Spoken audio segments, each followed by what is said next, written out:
በዛ መካከል ላይ በጣም ባለጸጋ የሚሆኑ ሰዎች አሉ። ተመልከቱ፣ ቸርች ውስጥ ጠጠር ላይ ፈርቅ የሚይዙ መኪና ላይ ኮሚሽን የሚይዙ እንኳን ደህና መጣችሁ።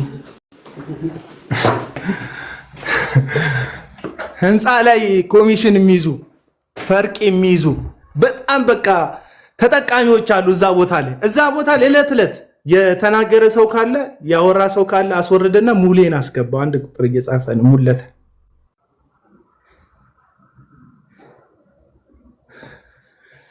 እና እኔ መውረድ እችላለሁኝ። አቡና ታቸውን ይሰማሉ። ክርስቶስን እንዴት እንደምናይበት በዛውም ትነግረናለሽ።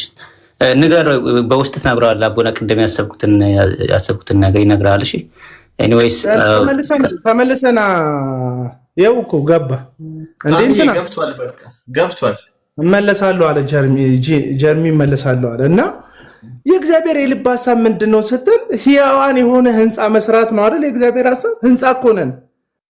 የእግዚአብሔር ህንፃ ለመሆን ተሰሩ ይላል መጽሐፍ ቅዱስ። ቅዱሳን የሆነ ህንፃ የሰው ልጅ ነው።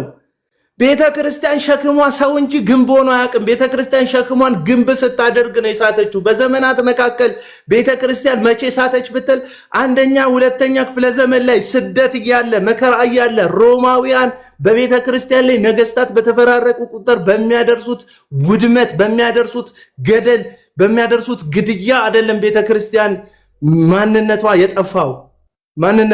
ቤተ ክርስቲያንን ታሪክ አንብቡትማ። ቤተ ክርስቲያን በምትጨነቅ ጊዜ ሰማዕቶቿን የበዙት ከነ ልጆቻቸው የሚሞቱ አንክድም ጌታችንን መድኃኒታችንን ኢየሱስን ከምንክድ እንትናችንን ብታርደን ይሻላል፣ አንገቴን ብትቆርጥ እሳት ውስጥ ብጠበስ ይሻላል የሚሉ እጅግ ቅዱሳን እጅግ ሰማዕታት ነው ቤተ ክርስቲያን በታሪኳ ውስጥ ያላት። መቼ ቤተ ክርስቲያን ሞደቅ ጀመረች ብላችሁ የቤተ ክርስቲያንን ታሪክ ስታጠኑ የክርስቲያን ነገስታቶች ሮምን ከተቆጣጠሯት በኋላ ቤተ ክርስቲያን ሰላም ስትሆን የሮም ብሔራዊ እምነት ክርስትና ከሆነ በኋላ እምነቱን የሚፈትኑት ሰዎች ከውስጥ የሚነሱ መናፍቃን እምነቱን መፈተን ጀመሩ። እሱ ብቻ አይደለም ደግሞ ቤተ ክርስቲያን ትላልቅ ታወሮችን መስራት ጀመረች። ፖለቲካ ውስጥ ኢንቮልቭ ማድረግ ጀመረች። ነገስታቱ የጳጳሳቶቹ ዘመድ መሆን ጀመሩ፣ ወዳጅ መሆን ጀመሩ። ቤተክርስቲያን መታመስ ጀመረች። ኢንቮልቭ ያደርጋሉ።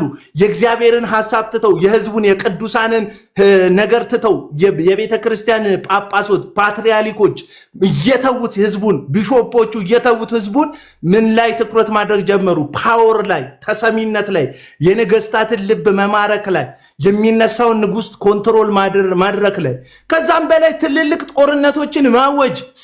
ሰውን ለማዳን የተጠራች ይቺ ቅድስት ቤተክርስቲያን ግድያ ውስጥ መሳተፍ ሁሉ ጀመረች።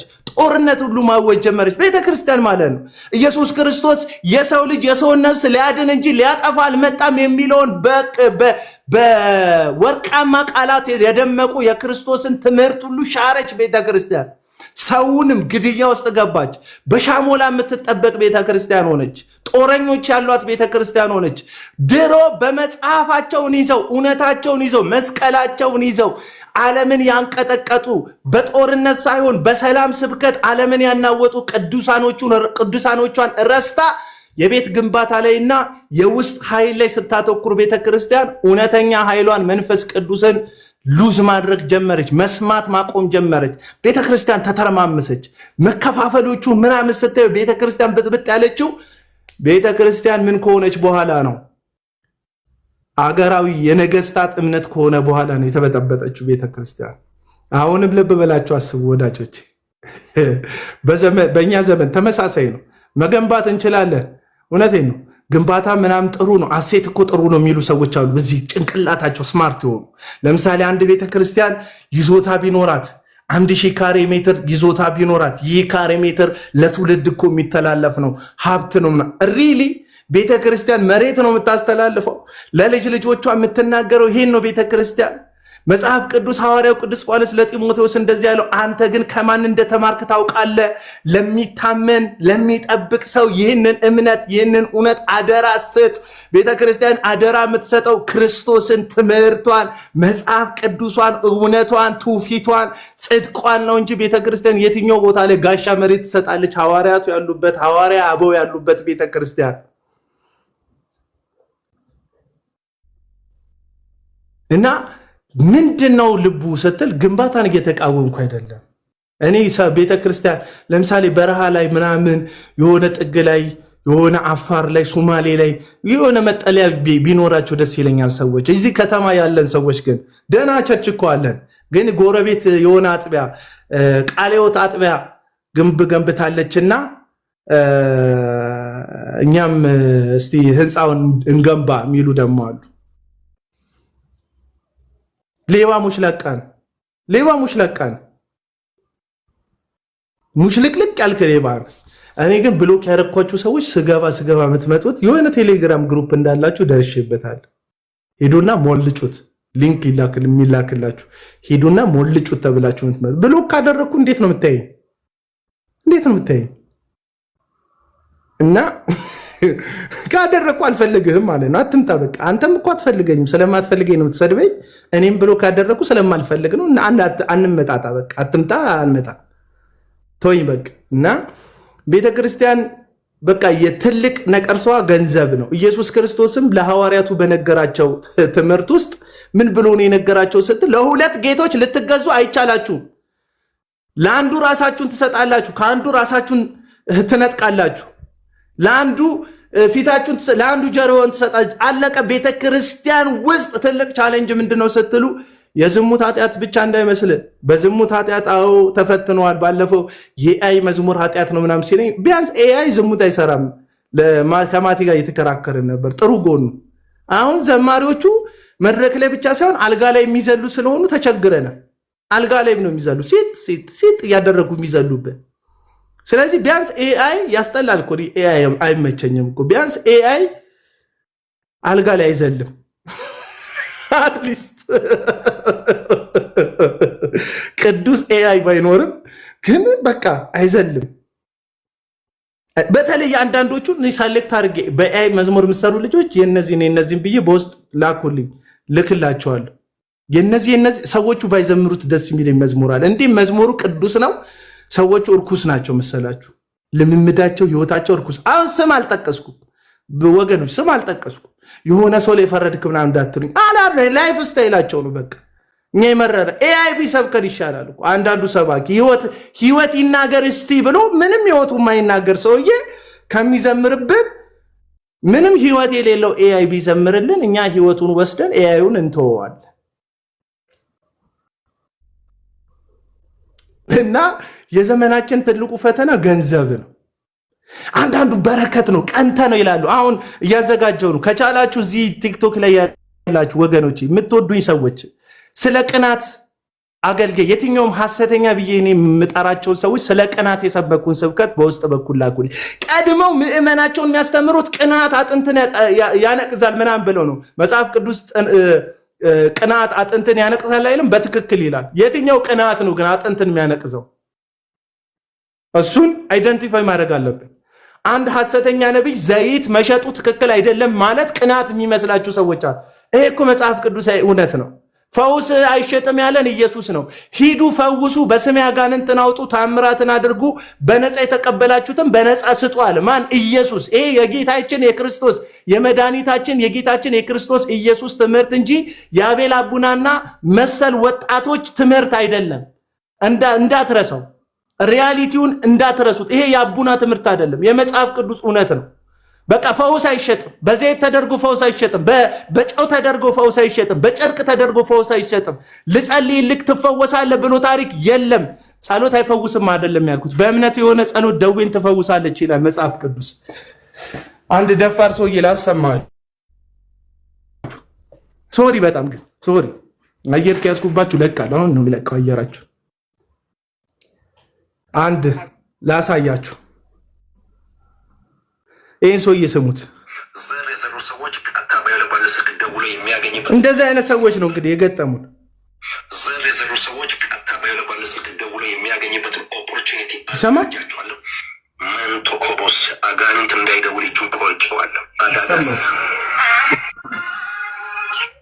ስማው። አቤት 10,000 ገንዘብ አስገብተህ ደውል። ኦኬ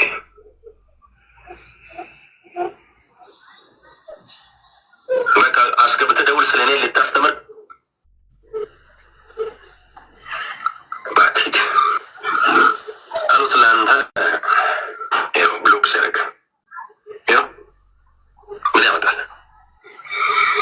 ማዘዝ ማንም አይችልም። እንደዚህ ነው። በቃ በጣም ነው በእግዚአብሔር ላይ ያለኝ እምነት። በጣም ሳትሰራ መጸለይ ጸሎት ምንም ነገር የለም። አትጠራጠር። ዘር ሲባል የምትበሳጭ ከሆነ እኔ ጠይቅ። የድህነት አጋንንት ነው ነገ ደውለው። የድህነት አጋንንት ነው ነገ ደፍሮ እንዴት ይደውላል? ከኔ ጋር አፍ ልታወራ የእግዚአብሔር የቁጣን እሳት ዛሬ ማታ በመኝነት ሊገጥ ቃሉን ነው የምንማረው። እድና ተማራ እዛ ነገ ለምን ትማራለህ? የሉሲፌር መልእክተኞች ናችሁ። ቅባት እጅ መከልክል የበረከት እንቅፋቶች፣ የሪቫይቫል እንቅፋቶች ቃሉን ነው የምንማረው።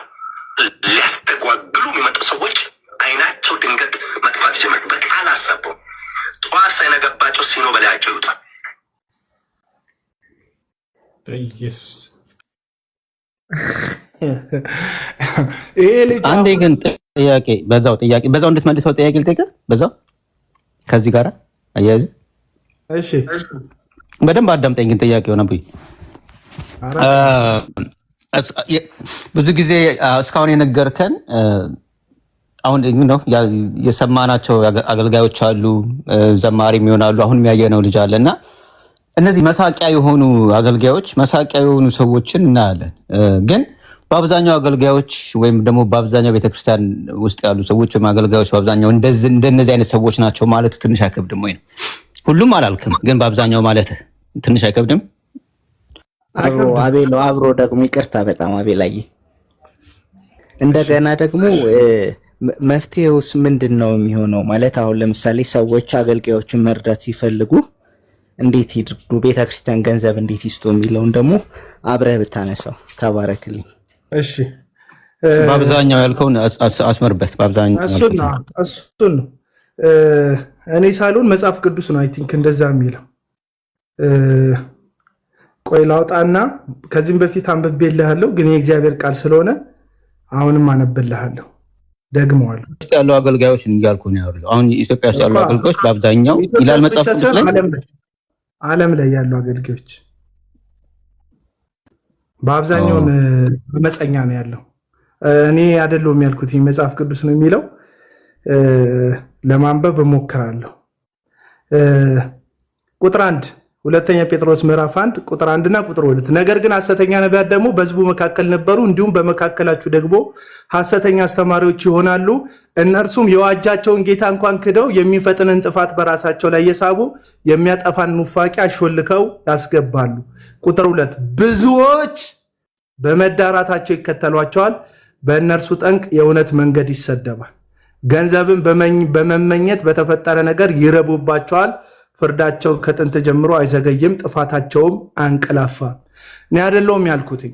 መጽሐፍ ቅዱስ ወደ እውነት የሚወስደው መንገድ ጠባብ እንደሆነ፣ ወደ ጥፋት የሚወስደው መንገድ ሰፊ እንደሆነ፣ በጠባቡ መንገድ ጥቂቶች እንደሚገቡ፣ በጥፋት መንገድ ብዙዎች እንደሚሄዱ ይናገራል።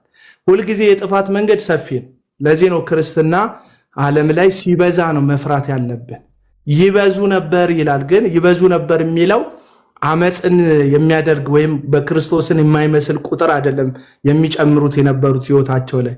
ክርስትና ማንም ልኬቱና መለኪያው ኢየሱስ ክርስቶስ ነው። አንድ ክርስቲያን ተሳክቶለታል ወይም በቅቷል የሚባለው ኢየሱስን በመሰለው ልክ ነው። ተስፋዬ ጋቢሶን በመሰለው ልክ አይደለም። ወይም ታምራት መጋቢ ታምራት ኃይሌን በመሰለው ልክ አይደለም። ወይም ሸዋዬ ዳምጤ፣ እነዚህ ምሳሌ የሚሆኑ አባቶቻችን ናቸው። እነሱን ለመምሰል በእምነትም በህይወትም ለመምሰል መሞከር ችግር አለበት እያልኩ አይደለም። ግን ትክክለኛው የክርስትና መመዘኛ ተስፋዬ ጋቢሶ ሳይሆን ራሱ ክርስቶስ ነው። ጳውሎስም ለንጽጽር ሲያቀርበው መጽሐፍ ቅዱስ ላይ እኔ ክርስቶስን እንደምመስል እናንተም እኔን ምሰሉ። በሌጣው ጳውሎስ እኔን ምሰሉ ቢሆን ኖሮ የስተት ትምህርት ነበር የሚሆንበት። ጳውሎስ ምን አለ? እኔ አለ ቀድሞ ኢየሱስን እመስላለሁ አለ። ስለዚህ እናንተ ማንን ምሰሉ? እኔን ምሰሉ አለ። ኢየሱስን ለመምሰል ኢየሱስ ከራቀባችሁ እኔ ኢየሱስን ስለመሰልኩት እኔ ቅርባችሁ ሐዋርያ የሆንኩኝ እናንተን የማገለግለው እኔን እናንተ ምሰሉ አለ። ለምን? እኔን ከመሰላችሁ እኔ ኢየሱስን ስለምመስል ኢየሱስን ትመስላላችሁ እያለ ነው። ዋናው እንድንመስል የተጠራ ነው ጳውሎስን አይደለም። ጳውሎስ ኢየሱስን ባይመስል ኖሮ ጳውሎስን መምሰል በራሱ ትክክል አይሆንም ነበር። ጳውሎስን መምሰል ወይም ጳውሎስን ለመምሰል የቀረበ ጥሪ ትክክል የሆነው ጳውሎስ ክርስቶስን ስለመሰለ ነበረ። ይሄ ነው የእግዚአብሔር ቃል እውነት ሐሳብ። ኢየሱስ ክርስቶስን የሚመስል ትምህርት፣ ኢየሱስ ክርስቶስን የሚመስል መንገድ መከተል ነው መፍትሄው። መድኃኒቱ አሁንም ኢየሱስ ነው። እግዚአብሔር መድኃኒት አልቀየረም። ኢየሱስ ክርስቶስ ጌታ ነው። መድኃኔ ዓለም ነው። አሁንም መድኃኒቱ የዓለም መድኃኒት ነው። መድኃኒቱ አሁንም እኔ ወደ ክርስቶስ ፊታችንን እናዙር ነው። አሁን የስብከቶቻችን ማዕከል ምንድን ነው? የስብከቶቻችን ማዕከል ራሳችን ነን ወገኖች። ዝም ብላችሁ መዝሙሮቻችሁን ስሟቸው። በጣም ብዙ መዝሙሮቻችሁ ራሳችሁ ነው የምትዘምሩት። ህመማችሁን ብቻ ነው የምትዘምሩት። ስኬታችሁን ነው የምትመዘምሩት። ተባርኬ አልጠገበም፣ ባርኮኝ፣ ጨምሮልኝ፣ ገና ሳልጠይቀው ከፈተልኝ፣ የጥያቄ መልስ ምናምን ማለት እናንተ ላይ ነው የሚያተኩረው። ራሱ እግዚአብሔር ላይ፣ የእግዚአብሔር ልጅ ላይ፣ ክርስቶስ ላይ፣ ወንጌል ላይ፣ መጽሐፍ ቅዱሳዊ እውነት ላይ መዘመሩ ራሱን ችሎ ችግር አለበት። ባረከኝ ብሎ መዘመር ችግር አለበት። እኔ እንደሱ ችግር የለበትም አላልኩም። ሙሉ አልበም ግን እኔ የሚል ከሆነ አንተ በእኔነት በሽታ ተይዛል፣ ሳይካትሪስት ጋር ሄደ መመርመር አለበት። እኔ የሚያስበልህ ጉዳይ ካለ ማለት ነው። ስለዚህ ክርስቶስ ኢየሱስን ማዕከል ማድረግ ነው። ሌላው መጽሐፍ ቅዱሳዊ የሆነ እውነት አሁንም ከሰዎች ጋር ማልግባባበት ገንዘብን የሚወዱ አገልጋዮች የስኬት መለኪያ ተደርገው መቅረባቸውን ማቆም አለባቸው። ለምሳሌ ቪኤት የሚነዳው ጎረምሳችሁ እኔ ነብይም ሐዋርያም አላቸው። ጎረምሶች ቪኤት የሚነዱ ጎረምሶች በምንድን ነው ቪኤት የሚነዱት? አሁን ምቀኛ የሚል ጽሑፍ ጠብቃለሁ። ብቸኛ ተባራኪዎች እነሱ። እንደውም በጣም ታዋቂ አባባል አለ አይደል? ኢየሱስ ክርስቶስ 3 ዓሳና 2 እንጀራ ወይም 2 ዳቦ ወሰደና 5000 ሰው ምን አለ? መገበ አይደል ማትዬ? 5000 ሰው ምን አለ? ኢየሱስ መገበ። አንዱ ኢየሱስ 5000 ሰው መገበ። አሁን 5000 ሰው አንድ ሰው ነው የሚመግቡት ያሉት። 5000 ምዕመናን አንድን ነብይ ነኝ የሚል ሰውዬን መመገብ ነው የያዛችሁት። የሱን ቪኤት መግዛት ነው የያዛችሁት። የሱን ቤት ማደራጀት ነው የያዛችሁት። ወዳጆቼ እኛ የምናውቃቸው አገልጋዮች የሚሰጡ ነው የሚቆረሱ ናቸው። እኛ ኢየሱስ የአገልግሎት ሳምፕላችን ኢየሱስ አይደል? ለዚህ ነው የሐዋርያት መልእክቶችን ስታነቡ ዕብራውያን ምዕራፍ 2 ላይ የእምነታችሁና የሃይማኖታችሁ ጀማሪ ክርስቶስን ተመልከቱ ይላል። የምናችንን ጀማሪ የእምነታችንን ከዛ የምናችን ጀማሪ የሃይማኖትን ጀማሪ። ሃይማኖትክ ምንድን ነው? ያንተን ሃይማኖት ማንም የጀመረው? ሃይማኖትህ ኢየሱስ ክርስቶስ ከሆነ የጀመረው ያንተን ሃይማኖት መመልከት ያለብህ ኢየሱስ ክርስቶስን ነው። ኢየሱስ ክርስቶስን በምን ነው? በቅዱስ ቃሉ ነው። በቤተ ክርስቲያን ታሪክ ውስጥ ነው። በእውነት ራሳቸውን መስዋዕት ባደረጉ አባቶቻችን፣ በሰማዕትነት በከፈሉ አባቶቻችን እንየው። አይኖቻችሁን ስትጫፍኑ ማንን ለመሆን ነው የምትናፍቁት ወዳጆች? ቢሊየነር የሆነውን ቡሽሪን ነው መሆን። አሁን በጣም ብዙ ሰዎች አይታችኋል አይደል? አንዱ ልጅ ሲያለቅስ ገና መምጣቱን ይኸው ቸርች ሳልገባ እያለቀስኩ ነው።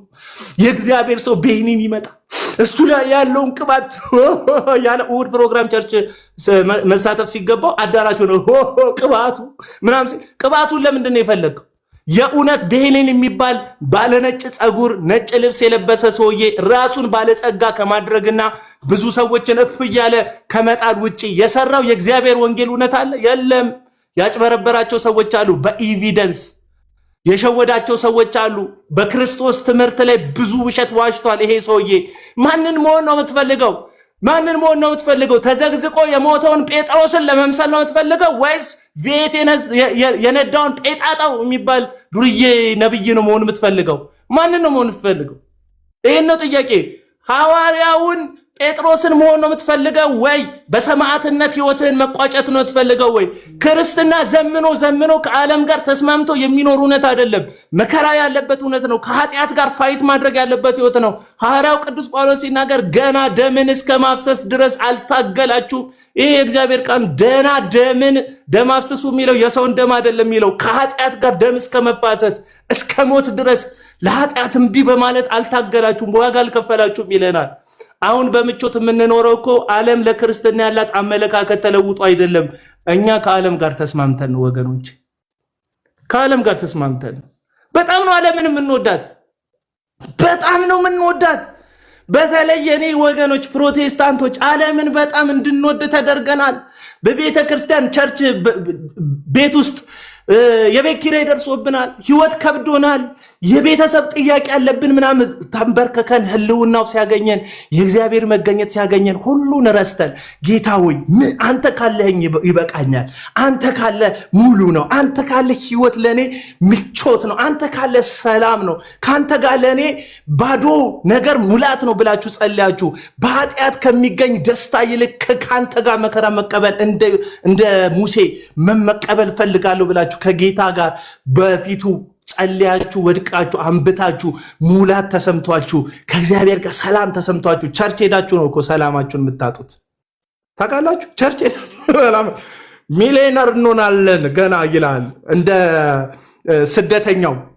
እንደ ስደተኛው ጄፒኤስ አይነት ሰባኪ ሚሊዮነር እንሆናለን። ይሄ የምለብሰው ራሴን ለማሳየት ነው ይላል። ያንተ ወንጌል ብራዘር፣ ያንተ ወንጌል እኛ ከምናውቀው ሐዋርያ ጳውሎስ ከነገረን ወንጌል ስለሚለይ ነው ማንቀበል። ያንተ ወንጌል ሌላ ወንጌል፣ ልዩ ወንጌል ነው። ሐዋርያው ጳውሎስ ምናልባት ይላል ሙሉ እንደሆነ እኮ ያውቃል። የክርስቶስ መከራ ሙሉ እንደሆነ ያውቃል። በክርስቶስ ሞት ያልሞላ ነገር ካለ እኔ ደግሞ በመከራ በሞት ልሞላ እፈልጋለሁ ይላል። የኢየሱስ ክርስቶስ ሞት ውስጥ ጉድለት የለም ወዳጆች፣ ሙሉ ጥንቅቅ ያለ ነው። እግዚአብሔር የተደሰተበት ነው። የክርስቶስ መስዋዕትነት ከበጉ መስዋዕት ይበልጣል፣ ከኮርማው መስዋዕት ይበልጣል። ከስርዓት ሁሉ የላቀ ስርዓት ነው። የክርስቶስ መስቀል ላይ የተሰራው ስራ ማንም ሊተካው አይችልም። ያውቃል ጳውሎስ። የዛ መስቀል የዛ ወንጌል ሰባኪ ነው ጳውሎስ፣ ያውቀዋል ሁሉን ነገር። ምናልባት ግን ይላል ምኞቱን ሲናገር በሞቱ ደግሞ ብመስለው ይላል። አይገርምም? ጳውሎስ ምንድን ነው የምትመኝ? ኢየሱስን በሞቱ እንኳን ብመስለው ምንድን ነው የምትመኙት ወዳጆቼ? ፓስተር ዮናታንን በቪኤት መምሰል ነው የምትፈልጉት? ኢየሱስን በሞት መምሰል? ጥያቄ ልጠይቃችሁ። እንዶ ከዚህ ሰውዬ ጋር ችግር አለበት እንደምትሉ ያውቃለሁ። እሺ ማንን? እዩ ጩፋን በተንጣለለ ቤቱ መመሰል ነው የምትፈልጉት? እንደ ጴጥሮስ ተዘግዝቆ መሞት ነው የምትፈልጉት? ሪያሊቲው ነው በቃ ይሄ። የክርስቶስ ወንጌል ይሄ ነው ወዳጆች። ገንዘብን አፍቃሪ ካደረገ ሌላ ወንጌል ውስጥ ነው ያለው። ይከፈትልሃል ብቻ ስብከት ባለበት የምትዞር ከሆነ ሌላ ወንጌል ውስጥ ነው ያለው ወዳጅ። ትዳር ለማግኘት በነብይ በኩል ማህተብ ለማስመታት የምትንከራተት ከሆነ ሌላ ወንጌል ውስጥ ነው ያለው ወዳጅ። ጉዳዩ ክርስቶስን መምሰል ነው። ለዚህ ነው መጽሐፍ ቅዱስ ሲናገር እግዚአብሔርን መምሰል የሚፈልጉ በዚህ ዘመን ምን ይላሉ? ይሰደዳሉ አይደል? ይሰደዳሉ አይደል የሚለው። እግዚአብሔርን መምሰል የሚፈልጉ ዋቴው ይለኛል። ይወልክ እኔን አሁን ተወኝ፣ ሪያሊቲውን ግን ተቀበል። ዋቴ ያልከው ሰውዬ ዋቴው ይለኝ። አሁን ካወራሁት ውስጥ ከወንጌል የሚቃረን ሐሳብ ካለ ንገሩኝ። እና እንዳጠቃላይ እኔ የኢትዮጵያ ኢቫንጀሊካል ሰርክሉ ገንዘብ ወዳጅ ነው። ሜንላይን ቸርቾች ጭምር። መፍትሄው ምንድን ነው? ወደ መስቀሉ መመለስ። መፍትሄው ምንድን ነው? የኢየሱስ ክርስቶስን መስቀል ትክ ብሎ መመልከት። መፍትሄው ምንድን ነው ወዳጆቼ? የአባቶቻችንን የገድል ታሪክ ማንበብ ነው። እንዴት አድርገው ነው ጨካኝ በነበሩ ነገስታት ፊት ስላመኑት እምነት የጀገኑት? እንዴት አድርገው ነው የበረቱት? የትኛው የእምነት አባት ነው ውስጥህን የሚያሞቀው? በእምነት የአንበሶችን አፍ የዘጋው ነው የሚያሞቀ? በእምነት የሰይፉን ስለት ያሸነፈው ነገስታትን ድል የነሳው ነው? የትኛውን በእምነት በሰይፍ ስለት ፊት በክርስቶስ የጨከነውን እንትን የሚያረካ የቱ ነው የሚያረካ? ገድል ስልኩ ገድለ ተክለ ሃይማኖት ይላል። ይኸውላችሁ እነዛ ሰባኪዎች አይምሯችሁን አበላሽተውታል። ይሄ ስለ ኦርቶዶክስ ቀኑ ሙሉ የሚሰብኳችሁ ሰዎች ገድል ማለት መጋደል ማለት ነው። መጋደል ስለ ክርስቶስ መጋደል ማለት ስለ እምነት መጋደል ማለት ነው። ለምሳሌ ገድል እኮ አለ መጽሐፍ ቅዱስ ላይ ዕብራውያን መጽሐፍ ምዕራፍ 11 ላይ የገድል ታሪክ እኮ ነው ያለው። ተጋዳላይ ሴቶች በእምነታቸው ሙታናቸውን በትንሣኤ ተቀበሉ ይላል። የሰይፉን ስለታጠፉ ይላል። የአንበሳውን አፍ ምን አሉ? ዘጉ ይላል። የእሳቱን ኃይል አጠፉ ይላል። ነገስታትን ድል አደረጉ ይላል። አንዳንዶች በመጋዝ ተሰነጠቁ ይላል። ሌሎቹ ስለ እምነታቸው ተሰደዱ ይላል። ዋጋ ከፈሉ ይላል። ይሄ ገድል ነው ወዳጆች። ይሄ ገድል ነው ወዳጆች።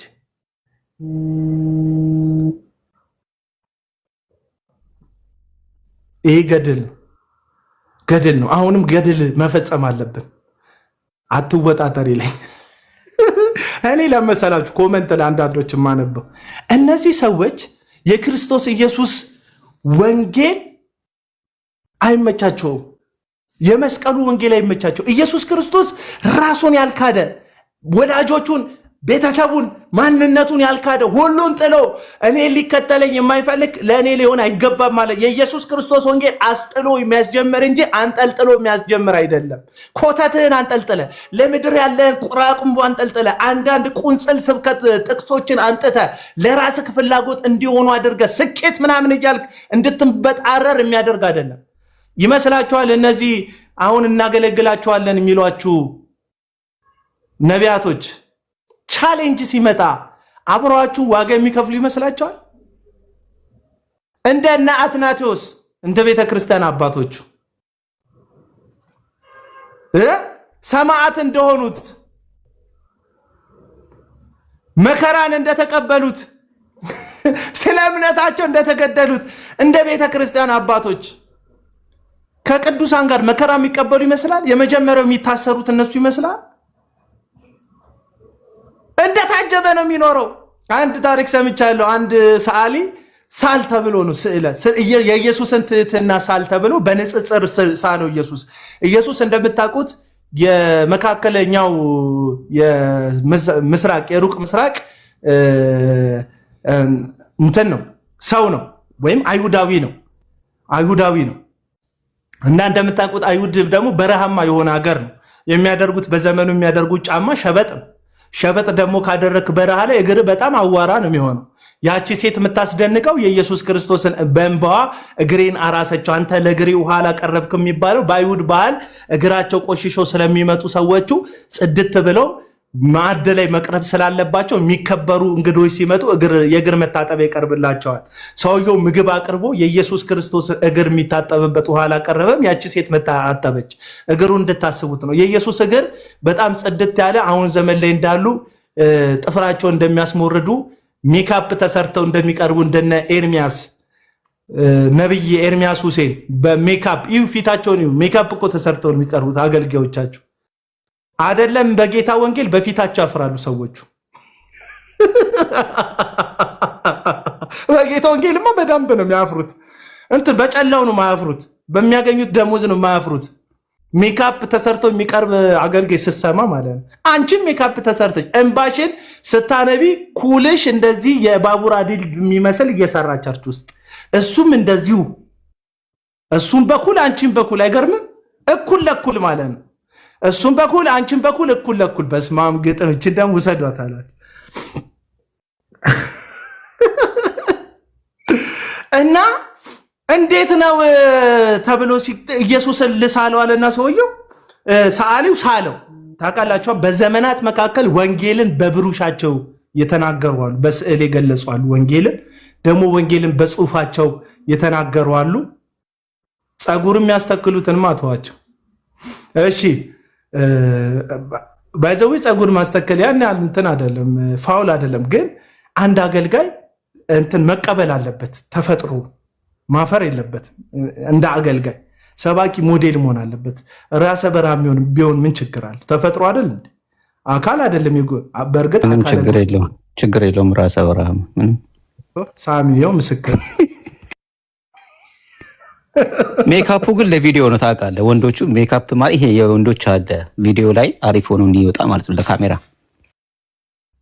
ኧረ በእናትህ ወንድ ልጅ ድምፁ ጎረን ካለ በቃ እንደዚህ ከሆነ ይበቃዋል። ጸጉርን በትክክል ትቆረጣለህ። በቃ በቂ ነው። ምንድን ነው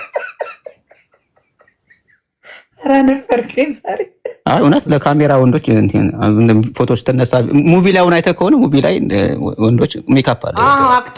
አክተርስ እኮ በሜካፕ መውጣቱ ስራው አንዱም አርት ነው።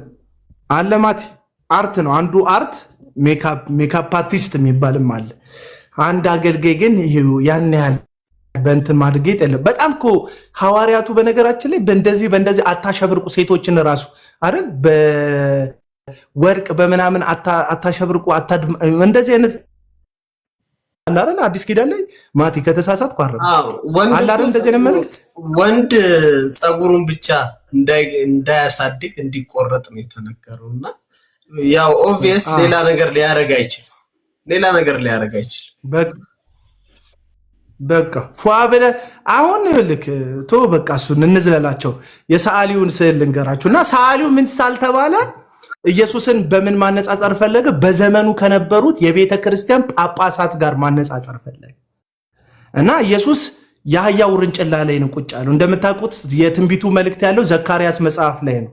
አይ ቲንክ 11 ወይ 13 ነው። ከተሳሳትኩ ታርሙኛላችሁ። የመልእክቱ ያለው ምን ይላል? ዘካርያስ ሲናገር ጌታሽ የዋህና ትሁት ሆኖ በአህያ ውርንጭላይቱ ላይ ወደ አንቺ ይመጣል የሚል የተነገረ ትንቢት አለና ኢየሱስ የአህያ ውርንጭላ ላይ ነው ተጭኖ ወደ ኢየሩሳሌም የገባው እና ይህ ሳሊ ኢየሱስ የአህያ ውርንጭላ ላይ ተቀምጦ እግሮቹ አዋራ ሆነው በዘመኑ የሚለበስ አንድ ተራ ግለሰብ የሚለብሰውን አንድ ልብስ ለብሶ ፈገግታና ትህትና የሚታይበትን ፊቱን አድርጎ ሳለውና አጠገቡ ላይ ግን በአራት ፈረሶች የሚጎተት ትልቅ የሰረገላ ላይ በወርቅ የተንቆጠቆጠ ልብስ የለበሰ እንትኑ ራሱ ይሄ የሚያደርገው ራሱ ቆቡ ከወርቅና ከዳይመንድ ጥልፍ የተሰራ እጁ ላይ የሚይዘው ወርቅ እጅግ በጣም በወርቅ ያሸበረቀ ዘንግ የሚይዝ ጳጳስ አደረገና ኢየሱስ ክርስቶስን አስቀመጠው። አይገርማችሁ? የኛ ትሁት ጌታ ዘካርያስ ምዕራፍ 9 ቴንክ ዩ ዘካርያስ ምዕራፍ 9 ቁጥር 9 ቴንክ ዩ ሳሚዬ። እና ኢየሱስ ትሁት ሆኖ በአህያ ውርንጭላ ላይ ከርዕሱ ባንወጣ ይላል ሙሌ። እሺ ከርዕሱ ከወጣ ሶሪ አጠቃላይ ባይብሊካል አድርጎ ብዬ ነው። እና በአህያ ውርንጭላ ላይ ተጭኖ ነው ኢየሱስ የገባ። አሁን ያሉትን አገልጋዮቻችሁን ተመልከቷቸው። የትኛው እምነት ላይ እዚህ ውስጥ ካቶሊክ ልትኖር ትችላለህ፣ ኦርቶዶክስ ልትኖር ትችላለህ፣ ደግሞ የወንጌላዊ አማኞች ኦብቪየስሊ አላችሁ። እናንተም ወንጌላዊ አማኞች አላችሁ። የራሳችሁን ተመልከቷቸው። እነዚህ መጽሐፍ ቅዱስ መያዝ የከበዳቸው ከ15 እና ከ20 ዓመት በፊት ግን አህያ ተሸክመው ከጭቃ ውስጥ የሚያወጡ የነበሩ ሰዎች አህያ ተሸክመው ከጭቃ ውስጥ ሲፈምጥባቸው አህያ ተሸክመው ከጭቃ ውስጥ የሚያወጡ እጅግ በጣም ከገጠሪቱ የኢትዮጵያ ክልል የመጡ አሁን ወንጌል ላይ የተለወጡ ደረጀ በዝማሬው ወንጌል ተጧሪዎች ይላቸዋል። እነዚህ ወንጌል ተጧሪዎች ይላሉ። በወንጌል ይጦራሉ እንጂ ወንጌልን አያገለግሉትም። ሲጀመር አገልጋይ የሚለውን መስፈርት አያሟሉ። አገልጋይ ማለት ሰርቫንት ማለት ነው። ሰርቫንት ማለት ደግሞ እናንተ ቤት ያለችው ምትረዳችሁ ሴት ማለት ነው። ማንም ሲጠራት እኛ ቤት የነበሩ አሁን የለንም፣ የምትረዳ ልጅ የለችም ወይም የለንም፣ ሰራተኛ ቤት ውስጥ የለንም ለጊዜው። እና የነበሩት ሰራተኞች ግን የኔ ማርያም የ3 ዓመቷ ማርያም ስማቸውን ስትጠራ ለማርያምም ይመጡላታል። ታውቃላችሁ? እዛ ቤት ውስጥ ያለን ሰው ማገልገል ሙያዊ ግዴታቸው እንደሆነ ይሰማቸዋል። ሲጠሩ አቤት ይላሉ፣ ሲላኩ ወዴት ይላሉ። የነሱ ደሞዛቸው የሚመሰረተው እዛ ቤት ውስጥ ወይም በዛ ጣራ ስር ያሉ ሰዎችን ማገልገል ላይ ስለሆነ ነው። የእግዚአብሔር ቤት አገልጋዮች የአገልግሎት ደሞዝ የሚከፍላቸው እግዚአብሔር ነው። ሁሌ አሜት አይሰለችም ይላል። በቃ ከሰለቸ እኮ አለመምጣት እኔ ያለሁበት እንዳት አቡና ካል አሜት ብለ ውጣ። 5% ቀረው ይሄኛው አካውንቴ በዛኛው መጣ። ካስረዘምኩባችሁ ደግሞ ቀጥሉ እናንተ እና የጀመርከውን ጨርስ።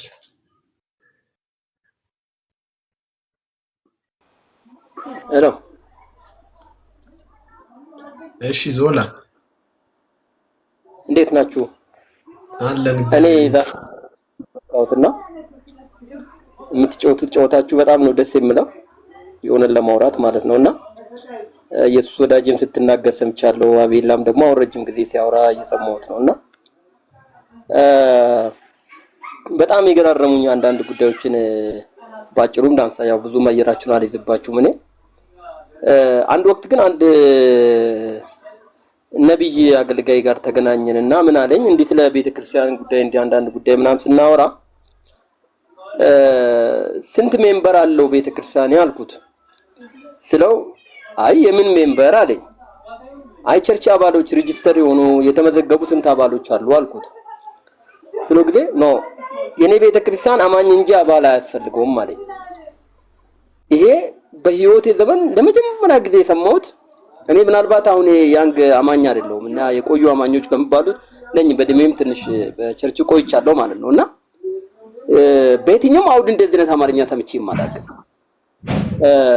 አባል በእኛ ቤተክርስቲያን አማኝ እንጂ አባል አያስፈልገንም ማለት በኋላ ይሄን ጉዳይ አወራሁት ሌላ ቀን እንደገና ነው በታገኘሁትና አልገባኝም እኮ ኮንፊውዥንስ ነኝ ያለሁት ምንድነው ያልከው ምናምን ስለው ጊዜ አይ እኛ ኩዌሽን የሚያደርግ ምዕመናን አንፈልግም ማለት አስራቱን ዛሬ ሰጥቶ ነገ አስራቱን የታደረክ ብሎ ኦዲት የሚያደርገኝን አባል አልፈልግም እኛ ወንጌል ሰፖርት የሚያደርጉን ወንበር ሲያንሰን ወንበር የሚገዙልን ማይክ ሲያንሰን ሳውንድ ሲስተም ሰፖርት የሚያደርጉን እንጂ እኛ ኦዲት የሚያደርጉን ቁጭ ብለው ሳምናም ከኛ ጋር የሚሰሩ ሰዎችን አንፈልግም ማለት ይሄ የኢትዮጵያ ቤተክርስቲያን የደረሰችበት የኪዮሱ ደረጃው ምን ያህል ዲፕ እንደሆነ ምን ያህል ጥልቀት እንዳለው በብዙ ታያላችሁ በጣም ብዙ የሚያወያዩን ብዙ የሚያናግሩን ብዙ ጉዳዮች አሉ ለምሳሌ እኔ አሁን አቡና ቅድም ሲያወራቸው ስለነበሩ እነዚህ ሜንላይን ቸርቾች ሜንላይን ቸርች የሚባለው ጄኔሬሽን ውስጥ ነበርኩ ለምሳሌ እኔ ትልቅ ክብሮች ትልቅ ሚራክሎች ይሄ ኢሚዲየት ሂሊንግ ኢሚዲየት ደግሞ ቴስቲሞኒን ስንሰማ ያደግን ሰዎች ነን ቤተክርስቲያን ውስጥና እነዚህ ነገሮች ክብሮች ግን ከቤተክርስቲያን ደግሞ ተጠራርጎ እንዴት እንደወጣ ምን ያውቃሉ እንደ ቀላል እንደዋዛ ያዝያናቸው ነገሮች የከበረውን እግዚአብሔር መንፈስ ከቤተክርስቲያን አስወጥቶ ቤተክርስቲያን በሜንታሊስት ሰዎች ቤተክርስቲያን በሳይኮሎጂስቶች ቤተክርስቲያን በፈጠራ ሰዎች ቤተክርስቲያን ስብከትን ኮፒ ያደረጉ ምን አይነት ስብከት ልስበክል ዛሬ እንትና ጋር የሰበከውን ስብከት ልስበክል ወይ የሚያስለቅቅ ስብከት ልስበክል ወይ የሚያስቅ ልስበክል ወይ ስለ ጎልድ ነው ወይ ስለ ወርቅ ነው ወይ የምታወራው ምን ልስበክል ምናምን ብሎ የሚሰብኩ ዴንጀር የሆኑ አደገኛ ሰዎች እጅ ላይ ቤተክርስቲያን በሂደት እንዴት እንደወደቀች አውቃለሁና እኔ የሁላችሁንም ኮንሰርን ሼር አደርጋለሁ አቡናንም ሰማዋለሁ ብዙ ጊዜ በግሉ ኢንቦክስም ብዙ ጊዜ ያደርግለታለሁ ግን የኢትዮጵያን ቸርች አሁን ቤተክርስቲያንን ለቤተክርስቲያን እንቆም የምንደርስበት የሚያስፈልግበት በጣም ክሪቲካል የሆነ ጊዜ ላይ ነን ያለነው ሰሞኑን የገጠመኝና እንደገል ልንገራችሁ በራሴ ቲክቶክ ላይ ከዚህ ከሰላሌ ሰዎች ጋራ በተገናኘ ሄኖክ ጂፒኤሱ ያወራውን ጉዳይ ላይ እኔ አንድ ኦፒኒየን እንትን አድርጌ ነበር እና በሱ ምክንያት በግሌ የገጠመኝን ነገር ትንሽ ቶሎ ብዬ የምሰበር ሰው በሆን ቶሎ ብዬ የምፈራ አይነት ሰው በሆን የማፈገፍግ ሰው በሆን የእውነት ነው የምነግራችሁ ከምልከ ላይ ነው ያስወጡኝ ነበር ሰዎቹ መድረክ ላይ የፓስተራል ወይ ደግሞ የመሪነቱ ሚና ብቻ አይደለም የሚጫወቱት በጣም ኃይለኛ ፖለቲሻን ናቸው ከባባር ሰዎችን በገንዘብ ይገዛሉ አሁን ቅድም ልጁ የደቡብ አፍሪካውን ሰውየው ታሪክ ሲያወራ የኛን ጉዳ ላይ ይሄም እያልኩት ነበር ምክንያቱም ስንት ሰዎች ደወሉልኝ ግማሹ የቤተክርስቲያን ሰው ዘለፍክ ህግ ጣስክ ያለኝ ሰው አለ ግማሹ ደግሞ ነብያችንን ነካ ያለኝ ሰው አለ ግማሹ በማያገባ ነገር ገባት is our business ምናምን ያሉኝ ሰዎችም አሉ ገንዘብ ኑሯችንም ነው ህይወታችንም ነው ያሉኝ ሰዎች አሉና ቤተክርስቲያን ባደገኛ ሀዲር ላይ ናት ያለችው ባደገኛ ሰዎች እጅ ላይ ናት ያለችው አንድ ትውልድ ግን በኢትዮጵያ ቤተክርስቲያን ውስጥ ያስፈልጋል እኔ ምን አፍቀው ቤቴ የምጸልየው እግዚአብሔርን የሚለምነው ነገር እድል ፈንታ በዚህ ውስጥ ብኖረኝም ብዬ የማስበው አንድ የመጎብኘት ዘመን ግን እግዚአብሔር ወደ ምድራችን ላይ እንዲያመጣ የእውነት የጨከኑ ሰዎች ለእውነት የቆሙ ይሄ የሰጡትን ሁሉ የማይጎርስ ምዕመን የሚጠይቅ ምዕመን ኢትዮጵያ ቤተክርስቲያን ውስጥ እንዲመጣ በጣም ጸሎትም ማድረግ አለብን ኮንፍሮንትም ማድረግ ካለብን ያንንም ማድረግ ይኖርብናል ብዬ ነው የማስበውና ይሄን ላነሳላችሁ ፈልጌ ነው በተረፈ በርቱ ሐሳባችሁን በጣም ነው ሼር የማደርገው እየሰማችሁ ነኝ ያለሁትና እግዚአብሔር ግን ለኢትዮጵያ ቤተክርስቲያንም ግን ፈጥኖ ይድረስላት ቸርች በጣም አደገኛ ሰዎች እጅ ላይ ወድቃለች በጣም ነው የምናሳዝነው ቤተክርስቲያን የተናቀችበት መዝሙሮቻችን የተናቁበት እኔ አንድችን ነገር ልንገራችሁ ጫት ቤት ቁጭ ብሎ ሰው መዝሙር እየሰማ አጋንንት ከሰው ላይ ሲወርቅ ነው አይዊትነስ ያይን ምስክር ነኝ ደፍሮ የማን መዝሙር እንደሆነ እንዳቡና ደፈር ስላልሆንኩ ነው ይስማል ሜንሽን አላደርግምና አንድ መዝሙር ተከፍቶ ሰዎች ሲሰሙ ሲፈራገጥ ሰው ሲያይ ከቆጥ ላይ ወደቀን ሲባል ነው የሰማሁት ትዝለኛል ያኔና እኔም ገና ወጣቱኜ መርካቶ ስራ ምናምን የጀመርኩበት ዘመን ኃይል ነበረን በብዙ ነገር የኢትዮጵያ ቤተክርስቲያን ኃይል ነበራት ይሄ በል ውደቅ ተኛ ምናምን ነገር ሳይሆን ራሱ ኃይሉ ራሱ ሰውን የሚነካበት ራሱ ኃይሉ መጥቶ ሰዎች የሚፈወሱበት የእግዚአብሔርን እጅ ሰውን የሚነካበት ዘመን ነበረንኛ የእውነት ነው የምነግራችሁ በጣም ምናወራው ነገር ለአንዳንድ ሰዎች ኮንፊዥን ነው ፈውስን በእምነት ተቀበል ያልተፈወስከው ስላላመንክ ነው የምንባለው አሁን የጄኔሬሽን እየተባለ ያለው እኔ ግን መንገድ ላይ የሚሄድ ሰው አጋንንት ከላዩ ላይ ሲወጣ መንገድ ላይ የሚሄድ ሰው ሽባው ሲተረከር በቃሬዛ የመጣ ሰው ተነስቶ ሲራመድ እኔ ራሴ ታምሜ በሞትና ህይወት መካከል ሆኜ ዓለማዊ የሆኑ ቤተሰቦችን የሰፈር ጉሩምሶች አማኞች የሆኑ ልጆች አስፈቅዶ ተሸክሞኝ ቤተክርስቲያን ይዞኝ ሄዶ እንዴት ኢየሱስ እንዴት እንካኝ ምንን እንካኝ ይደረግ አላቅም ማታ ወደ ቤቴ ሲመጣ ግን በእግሬ ተራምጄ እንደመጣው ከዛ ወዲህ እስከ ዛሬ በዛ ህመም እንዳልተጠቃው ለ20 ምናምን አመት እኔ የህይወት ምስክር ነኝና እንዲህ አይነት ክብር ውስጥ ያለፍን አማኞች ነን ክብሩ በቤተክርስቲያን የነበረበትን ቤተክርስቲያን ኃይል በነበራት እግዚአብሔር በአገልጋዮች በሚሰራበት ዘመን በአይን ቆመን ያየን ሰዎች ነንና አሁን ቤተክርስቲያን በጣም ድራማ በሚሰሩ ሰዎች ተጥልቅልቃለች በጣም ታስፈራለች ሰሞኑን አንድ ነገር ምን አሰብኩ መሰላችሁ ያው አቡናው መጥቷል እሱ ስሜሽን ስላደረገ ያው እንግዲህ ጥፋትም ከሆነ ያው አቢውና ይጠየቃል እነ ትልልቅ እነዚህ ዘማሪዎች አሉ አይደል ላይክ እንደነ ተስፋዬ ገብሶ ታምራት ላይ ነው አይደለም ሶሪ ታምራት ኃይሌ ሌሎች ዘማሪዎችንም ጉዳይ ቁጭ ብዬ ሰሞኑን አሰብኩ ግን እኮ አልኩኝ እኔ ሰሞኑን እነዚህም ሰዎች እኮ አሁን ግን የደሃው ቤተክርስቲያን አይመጡም እነዚህ ስፔሻሊ ሜንላይን ቸርቾች የሚባሉትን እኮ አይመጡም ሆነስትሊ አሁን እኮ ቅድም ሪባን ምናምን ሲባል በነበረ ጊዜ ሪባን የሚቆርጡበት ቦታ እኮ ያሉት አሁን እነዚህ ሰዎች ናቸው ሰው ሁሉ ይሄ ምንድነው ደናግል ምንድነው ድንግሊቷ በድንግልናዋ ካፈረች ታግባ ይላል አለ መጽሐፍ ቅዱስ በጽድቅ የኖሩበት ዘመናቸው ላይ እኮ ብዙ ወንድሞች እያፈሩ ይመስለኛል አሁን ያኔ ያመለጣቸው የቆጫቸው ሳምበዲ በቪኤት መጥቶ አጠገባቸው ሲቆም እነሱ በክራይ ቤት እየኖሩ ሳምበዲ መጥቶ የሆነ ቤት ውስጥ ሲገባ ሲያዩ እዛ ራስ ሲጋበዙ ለሽርሽር ለቫኬሽን ዱባይ ምናምን ሲሄዱ ሲያዩ አንዳንድ ጎበዝ ወንድሞችም በጽድቃቸው በቅድስናቸው እያፈሩ ኦልሞስት ወደዛኛው ላይን እየሄዱ ናቸው ያሉትና ግን ምንድነው አንድ ሰው ቅድም ሲጽፍ ነበር እዚህ ላይ አቡና ሲያወራ አንድ ወንድም የሆነ ሰው ሲጽፍ ነበርና አይቷል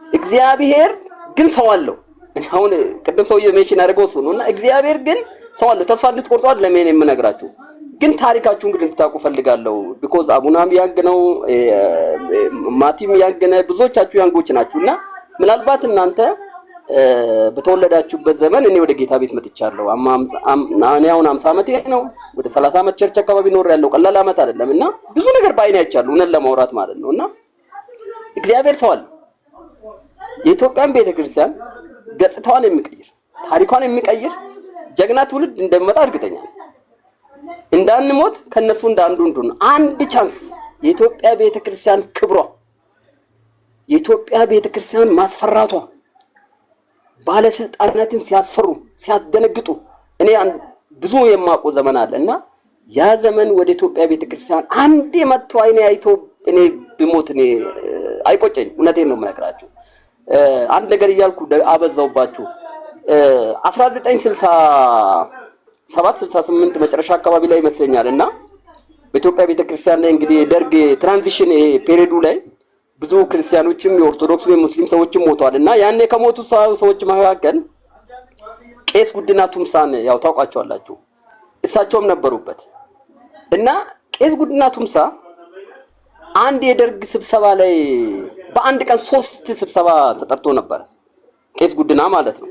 እና መጽሐፉ እየተጻፈ ነው አሁን ሜቢ ሰውየው መውጣቱ አይቀርም፣ በቅርብ ጊዜ ይወጣል መጽሐፉ። ትንሽ አርቶት ላይ እኔም አንብቤዋለሁ። እና ቄስ ጉዲና ቱምሳ በአንድ ቀን 3 ጊዜ ቃለ መጠይቅ ተደረገላቸው ከደርግ ያው በደርግ ሲስተሙ እንግዲህ ማለት ያው ታውቁታላችሁ በሲስተሙ። እና 3ቱም ጊዜ ግን ሰውየው ቃለ መጠይቅ ሲደረጉ 3ቱም ጊዜ ግን ተመሳሳይ መልስ ነው የሰጧቸው። እና ያንን እንትን ያደረገ ሰውዬ ሲያወራ የሰማሁት ነገር ምንድነው? ቄስ ጉዲና ቱምሳን አለ 3 እየጠራ ነው ልናስፈራራው ነበር አለ። አስፈራርተ ነው አቋም እንዲቀይር የኛን ውሳኔ እንዲቀበል ነው አለ። ግን ሰውየው የበለጠ እያስጨነቀን መጣል። ራሳችን እየፈራ ነው መጣ። ስታንዱ ይሄ አቋሙ አለ መንፈሳዊ አቋሙ ነገሩ እኛን እያስፈራን መጣና 3ቱም ጊዜ ሚኒቱን ሳንይዝ ቃለ ጉባኤም ሳንይዝ ምን ሳንል ሰውየውን አስወጣ ነው። ከዛ በኋላ እኔ ሰውየውን ተመልሼ አላገኘሁትም። እስር ቤት ገባው አለኝ ሰውየው ስለግሬ እሱ ራሱ እስር ቤት ገብቶ ከ5 ዓመት በኋላ ከእስር ቤት እንደወጣ ታሪኩን አውቀዋለሁ። እንዴ በጣም እኮ ጎበዝ ክርስቲያኖች ያሉ ኢትዮጵያ ቤተክርስቲያን ውስጥ አሁን እኮ ጉቦ የሚሰጥ አንደኛ ጴንጤ እንዴ ምን ማአት ምን ስቃይ ውስጥ እንደገባን። እኔ ቢዝነስ ሰራለሁ፣ ንግድ ነው የምሰራው በብዛት። አሁን የመንግስት እነዚህ የገንዘብ ጋር የተገናኙ ላይብረሪዎች አካባቢ ላይ እሄዳለሁ፣ ያው ስራ ያገናኘኛል። አብዛኛው የኔ ወንድም ገንዘብ የሚጠይቁኝ ክርስቲያኖች ናቸው። ደግሞ ክርስቲያን ብቻ እኮ አይደለም። ይሄ ቅድም አቡና ነው ማን ነው እና እንትና ሞቲቬሽን ሲናገሩ ጸጉረ መላጣ ምናምን ሰው እንዳይመስልህ አይደለም። አሁን ያንግ ጄኔሬሽን ጉቦ ይጠይቃል። የ20 ዓመት መሀል ላይ ያለ ጄኔሬሽን ማለት እኮ ነው። እርጉዝ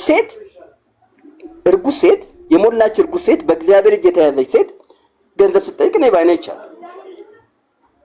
ትልልቅ ሰዎች ወደ ቤተ ክርስቲያን መሄጃ በሚገባቸው ኤጃቸው ላይ ገንዘብ ሲጠይቁ አይቻልም። እኔ አሁን ፍርድ ብመጣ እግዚአብሔር እንደው ጅራፍ ይዞ ቤተ ክርስቲያን ውስጥ የሚገርፈው ጌታ እንግዲህ መርካቶ ብመጣ ወይ ኤቭሪ መንግስት መስሪያ ቤት ውስጥ ብመጣ የትኛው መንግስት ተቋም ውስጥ የሚሰሩት የትኛውም የሆነ ሲስተም ማኔጅ ያደረጋችሁ ያላችሁ ሰዎች ብመጣ ስንቱ ሰው ይተርፋል ከእግዚአብሔር ቁጣ። እና ያለንበት ነገር አደጋ ነው። ግን እኔ የምነግራችሁ ግን ተስፋ እንደምቆርጥ ሳይሆን አብዲ ማለት ይሄ ተስፋ እንዳለው ሰው ሆፕ እንደሚያደርግ ከፊቴ ብሩ ነገር እንደሚሰማው ሰው ነው የማወራችሁ። ተስፋ እንድትቆርጡ ፈልጌ አይደለም። ግን የአባቶቻችሁ ታሪክ ግን ይሄ እንደሆነ ግን እንድታውቁ ፈልጋለሁ። እናንተ ማለት የጀግና አባት ልጆች ናችሁ። ጀግና አባቶች በወንጌል የወለዷችሁ ሰዎች ናቸው። ለእያንዳንዳችን ለተሰበከው ወንጌል ምናልባት ህይወት ተከፍሎበታል። ቤት ተቃጥሏል። ቤተሰብ ተበትኖ ሊሆን ይችላል። ምናልባት ከማንም የተሻለ ሞኝ ጅል የተባለ ሰው ሆኖ ቤተሰቡን እያስራበ ሊሆን ይችላል ለኛ ወንጌል የሰበከ እና የጀግና አባት ልጆች ናችሁ። እድሉ ካለ ተነሱ። ለምሳሌ አቡና ብዙ ጊዜ ስተቻቸው ሰማለው። ያው በፌስቡክም በተለያየ ያደኔለው ማለት እኔ ነኝ በነገራችን ላይ ያው ሰምተህ ከሆነ ብዙ ጊዜ ኢንቦክስ አደርግልሃለሁና ያደኔሎን የሚለው ፌስቡክ የኔ ነው። እጽፍላታለሁ። አንዳንዴ አቡናን ያሳዝነኛልም እናደድበታለሁ። ምንም የሆነ አሁን አየሁት እኮ በጣም ያሳዝነኝ እኔ እንዲህ ነቢያቶቹን ሲጀልጥ የሆነ ነገር ሲያደርግ በጣም ፋይናንስ የሚያደርጉ ሰዎች ያሉት ሁሉ ነው የሚመስለኝ ልጁና አሁን በራይድ ስመጣ አየሁት። እንግዲህ ያው ሁላችንም አብረን እንዳየነው በትራንስፖርት ስመጣ ነው ያየነውና እንግዲህ ብዙዎቻችሁ ያላችሁበትን ነገር ያው እና ብዙዎቻችሁ ያላችሁበት ሁኔታ ብዙዎቻችሁ ስለምታውቁ ነው ታሪኮቻችሁንና እናንተ ጀግኖች ናችሁ። አንድ እድል እግዚአብሔርን ጠይቁ። አቡና ሙሉ ጊዜ ወቃሽ ብቻ አይደለም፣ ቆሜ የምትሸልምበት ዘመን ሊመጣ ይችላል። እግዚአብሔር ባንተ አገልግሎት ዘርን የሚያሳይበት ዘመን ሊመጣ ይችላል። ሁላችንም ማለት ነው። ሁላችሁም በያላችሁበት ስለማላውቃችሁ ነው። እሱም ፊት ለፊት ስለማውቀው ነው፣ ሚዲያ ላይ ስለማገኘው ነው ስለሱ ማውራውና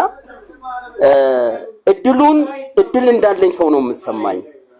አንድ የመጎብኘት ዘመን ከፊታችን የሚመጣ ይመስለኛል። ከዛ ሰዎች መካከል ግን አንዱ እንድንሆን እግዚአብሔር ያብቃል ለማለት ፈልጌ ነው። አስረዝሜባችሁ ከሆነ አላቅም።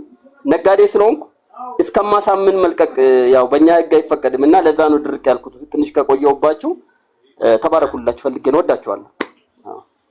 እሺ ማቲ ትንሽ ሀሳብ ሼርላክ። ጌታ ይባርክህ። አቤል ላይ ጨርስና ትመጣለህ ወይስ? ምናልባት አንዳንዶቹን ሀሳቦች አቤላም በዛው ይቀጥላል። ሙሉዬ ማውራት ትፈልጋለች። አይ ቲንክ ያውሩና ያው አለው። እሺ አቤላ መጀመሪያ ጊዜ ነው ያገኘውክ እና በጣም ደስ ብሎኛል ስላገኘውክ ኦንላይን ላይ ስላየው ማለት ነው። ማቲንም ዛሬ ነው ያየሁት እና ሁል ጊዜ የማስበው ያው የምትተቻቸውን ሰዎች እንደነሱ ገንዘብ መስራት ብትፈልግ ኖር አይ ቲንክ በተሻለ መንገድ ማድረግ የምትችል ነህ ብዬ አስባለሁ። የከተማ ልጅ ነው፣ አራዳ ነህ፣ እንዴት እንደሚሰራ ታውቃለህና አይ ቲንክ አንዳንዶች ይላሉ አንተ ስለማትችል ነው ስለቀናህባቸው ነው ይላሉ ሰዎችና የሚከብድህ አይመስለኝም። የጨርቆስ ልጅ ነህና በተሻለ እንደውም አንድ 3 አዳራሽ ሁሉ መክፈት የምትችል ይመስለኛል። እና ብዙ ጊዜ ይረሱታል ያው ጨርቆስ አድገህ አዲስ አበባ ተወልደህ ማደግህን ማለት ነውና ግን በዚህ ውስጥ ሁሉ በጥሩ ሁኔታ እየሄድክ ስለሆነ በጣም ነው ማመሰግነህ። ጌታ ኢየሱስ አብዝቶ ይባርክህ።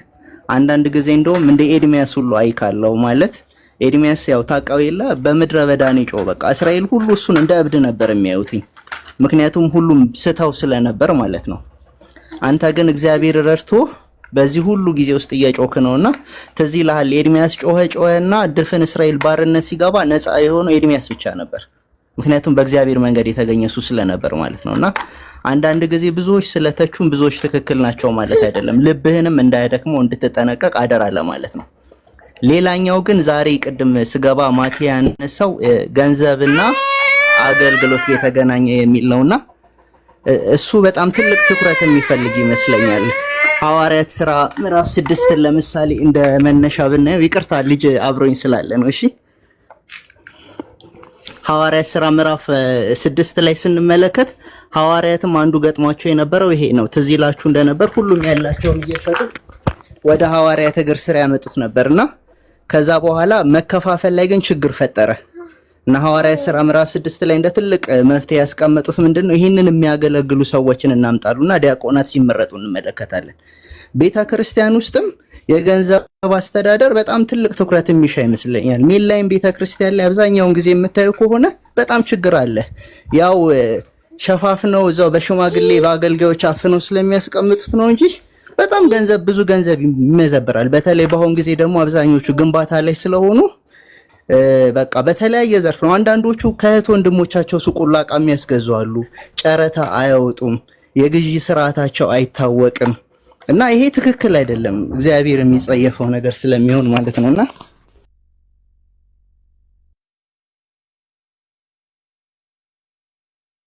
ዘግቶ ባል እንትን ካላልኩ ይቅርታ፣ በጣም ይቅርታ። እና ብዙ ጊዜ የግዢ ስርዓት ምናምን የላቸውም እንደነዚህ አይነት ቤተክርስቲያኖች እና እኔ በአንድ ወቅት ሙሉ ጊዜ ሰጥቼ ያገለግል ነበርና አብረው ለሚያገለግሉት ለሽማግሌዎችም አንድ ሐሳብ አስቀምጬላቸው ነበር። አይታችሁ ከሆነ አብዛኛው የመንግስት መስሪያ ቤቶች አጠቃላይ በጀታቸውን ይለጥፋሉ። በየከተማ መሃል አይታችሁ ከሆነ የፈለጋችሁትን ሚኒስቴር መስሪያ ቤት የበጀት አፈጻጸም አወጣጥ አገባብ መጠየቅ ትችላላችሁ። ለህዝብ የሚታይ ቦታውን እንደውም ስክሪን እየተሰራ ሁሉ ይፖስቱታል። እና ቤተክርስቲያንም ላይ የዛን ያህል ግልጽ መሆን አለብን። ለምሳሌ በየውዱ ምን ያህል ተሰበሰበ፣ ለደሞዝ ምን ያህል ወጣ፣ ያስተዳደር ወጪ ምን ያህል ነው፣ የግዢ ስርዓቱ ምን ይመስላል። ቤተክርስቲያን ውስጥ ብዙ ሰዎች አሉ ይሄንን ሊያደርጉ የሚችሉ የፋይናንስ ባለሙያዎች ማለት ነውና ያም ቢደረግ ሰዎች ደስ ይላቸዋል። በቃ የሚሰበሰበው ገንዘብ ከዚህ ተነስቶ እዚህ ነው እየሄደ ያለው፣ አልጠፋም ገንዘቡ አልባከነም ብለው እንዲያስቡ ይረዳቸዋል። አሁን ላይ ግን ይሄ አይፈለግም እና በጣም ትልቅ ችግር ነው ብዬ አስባለሁ። እንደ መፍትሄ የማነሳው ነገር ቢኖር ሐዋርያት ያው በቃ የሚመለከታቸውን ሰዎች ነው አሳይን ያደረጉት ችግር ሲፈጠር። ስለዚህ ቤተክርስቲያን በፓስተሮች ሳይሆን ገንዘብ ስርዓቱ መመራት ያለበት በፋይናንስ ባለሙያዎች ነው። ለቤተክርስቲያኒቱ ሽማግሌ ወይም ደግሞ የቦርድ አመራር ተጠሪ የሚሆን ፋይናንስ ባለሙያ ይቀጠርና ፋይናንስ ማኑዋል ኑሮ ደሞዝም ሌሎች ወጪዎችም ሲሆኑ በህግ አግባብ መሰረት እንዲሄድ ማድረግ፣ ግዢዎች ሲፈጸሙ ጨረታ እንዲወጣ ፕሮፎርማ እንዲሰበሰብ ማድረግ፣ ወጪዎች እንዳለ ግልጽ በሆነ መንገድ እንዲቀሳቀሱ ማድረግ ማለት ነው። ሌላኛው ግን አቤላ ምናልባት አያይዘ ብታነሳውና ከዚህ ከፋይናንስ ጋር በተገናኘ አብዛኞቹ ቤተክርስቲያኖች ላይ የአገልጋይ ደሞዝ ይለያያል። አስተውለ ከሆነ ለምሳሌ ዋና ፓስተር የሚባለው ብዙ ይከፈለዋል።